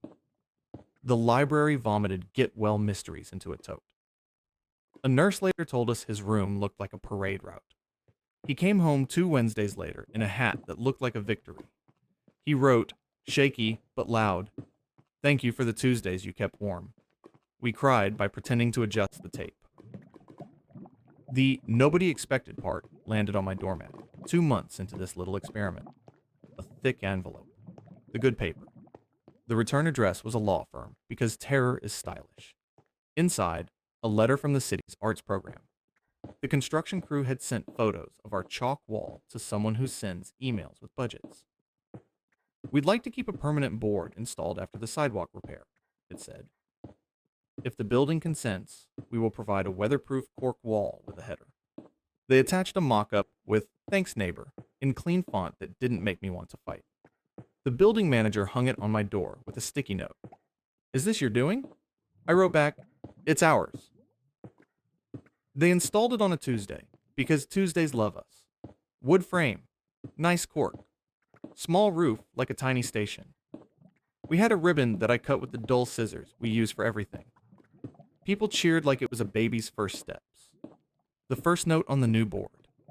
"Thanks to whoever kept this alive long enough for wood." I drew a small heart in the corner and did not write my initials because this isn't a treat from grade school. The board made us dangerous in a good way. We started putting "thank you" in places where drama lives. A sticky on the elevator. "Thanks to the person who holds the door, like you mean it." One by the laundry. "Thanks for setting a timer so we don't play sock chess." One in the bike room. "Thanks for parking inside the lines so we don't hate each other." People complied because thanks are easier to swallow than laws. Our next door building asked if they could copy us. We said yes, like we invented permission. They put their board by their door, and the first note said, "Thanks to the people next door who made a thing we wanted." We held the spoon microphone between us, and the sky felt like a ceiling we could reach. Not every note landed like a dove. Someone wrote, "Thanks in advance for turning your music down," which is a complaint wearing a tuxedo. DJ3C added a reply, "Thank you for asking like a neighbor." He put his quiet hours again underneath. People respected the form. The music softened by 10 like a promise. I got a Polaroid from a kid that read, "Thanks for the wall." My mom smiles at it. The photo was of her mom's hands, not her face. Knuckles, a ring, paper edges. It looked like a portrait of endurance. I tucked it into my wallet behind my bus card. We added a rule we didn't write. If a note includes someone's name, blur it, unless they say, "Okay." People kept the blur. We protect each other even when we don't like each other's taste in garbage day. Growth looks like masking tape. The boldest thing we did was the thank you walk. 7 p.m., 3 blocks, anyone can step in. We carried chalk like flowers. We thanked the bus stop bench for holding breakup talks without judgment. We thanked the crosswalk button that responds even when you tap it like an annoyed raccoon. We thanked the deli cat for guarding the snacks. People came out, curious, then sheepish, then writing. A teenager wrote, "Thank you for this block, not making me cross the street," and ran away before he could see us, soften. We planted a note by the tree with the scar. "Thanks for surviving storms." Same. A TV station tried to do a segment. We made them promise no sap music. They agreed and did it anyway, in post. It was fine. The board looked good on camera. My hair didn't. The anchor asked me why. I said, "Because it's cheaper than fighting." They laughed. It was true. The night the thank you note found me, not us. I was late, hungry, juggling takeout like a makeshift barbell. An envelope sat on the stairs. To the person who started the hydrant note. It read, I opened it on the landing because I have no patience for elegance. Inside, "You taught me how to say nice things to people without choking. I used to write lists of everything wrong so I wouldn't feel small. Now I write this wall. I am still small sometimes. It helps. No name." That was the gift. I sat down, ignored the food, read it twice. My chest did a thing. Not loud. Soft like a switch found on. I wrote one last card that night, slid it into the board, dated it because I wanted it to know where it lived. Thanks to the strangers who made me less strange. I signed it with a croissant drawing, because we don't do initials here. We do carbs. The wall keeps breathing. The wood gets nicked. The cork fades to honey. The notes layer and peel and layer again like seasons. We add fresh pens. We chase a rogue toddler with a marker and make art out of the scribble. Mr. Leo's soup rotation now includes, "Thank you for the recipe, Sana." The plumber left a note. "Thanks for the cookies. That one time I was grouchy." He was. We still fed him. On bad days, the board looks like a dare. Write something kind. On good days, it looks like a mirror. You see all the tiny ways we're not alone. It's not a cure. It's a practice. It costs tape. I used to think thank you was what you did after the thing. A punctuation mark with a job. Now it's how we do the thing. The bin goes in with thanks. The door gets held with thanks. The playlist, the shovel, the level, the soup. Language as blanket. Writing as neighborhood. Some nights I walk past it, hood up, hands cold, and read 3 at random. Someone thanks gravity. Someone thanks the cat. Someone thanks the person who watered their fern while they were out because they came home to a plant that didn't make them feel like a failure. I go upstairs lighter. The building creaks like a boat. The notes glow a little under the tiny roof. The world is not kinder, exactly. We are. We kept the hydrant smiley. We repaint it when the city forgets. The cap winks in winter, and I wink back like an idiot. Curtis catches me and doesn't laugh. He carries the box for someone else and leaves a note that says, "Thank you for letting me help." He means it. He puts his tape measure away without measuring us. The bodega guy swears less. The DJ plays lower. Mr. Precision writes rounder. The toddler grows into a kid who can sign their own name. The post-it on my fridge curls at the edges. The first one. The one that wasn't for me and somehow was. It's a relic now. It says, "Thank you," in blue loops and smells like lemon cleaner. Because everything in my kitchen does. If you ever visit and see the board and roll your eyes because it looks like a Pinterest idea that learned to walk, I'll hand you a pen. I won't sell you on it. You'll write something, or you won't. And the building will still be a boat. On rough water, but afloat. Because somebody said thanks before the storm hit. Because somebody wrote it down. Because someone else read it at 2 a.m. and made soup at noon. That's the whole trick. That's the crazy part. It was just a piece of paper. Now it's a neighborhood with tape on it.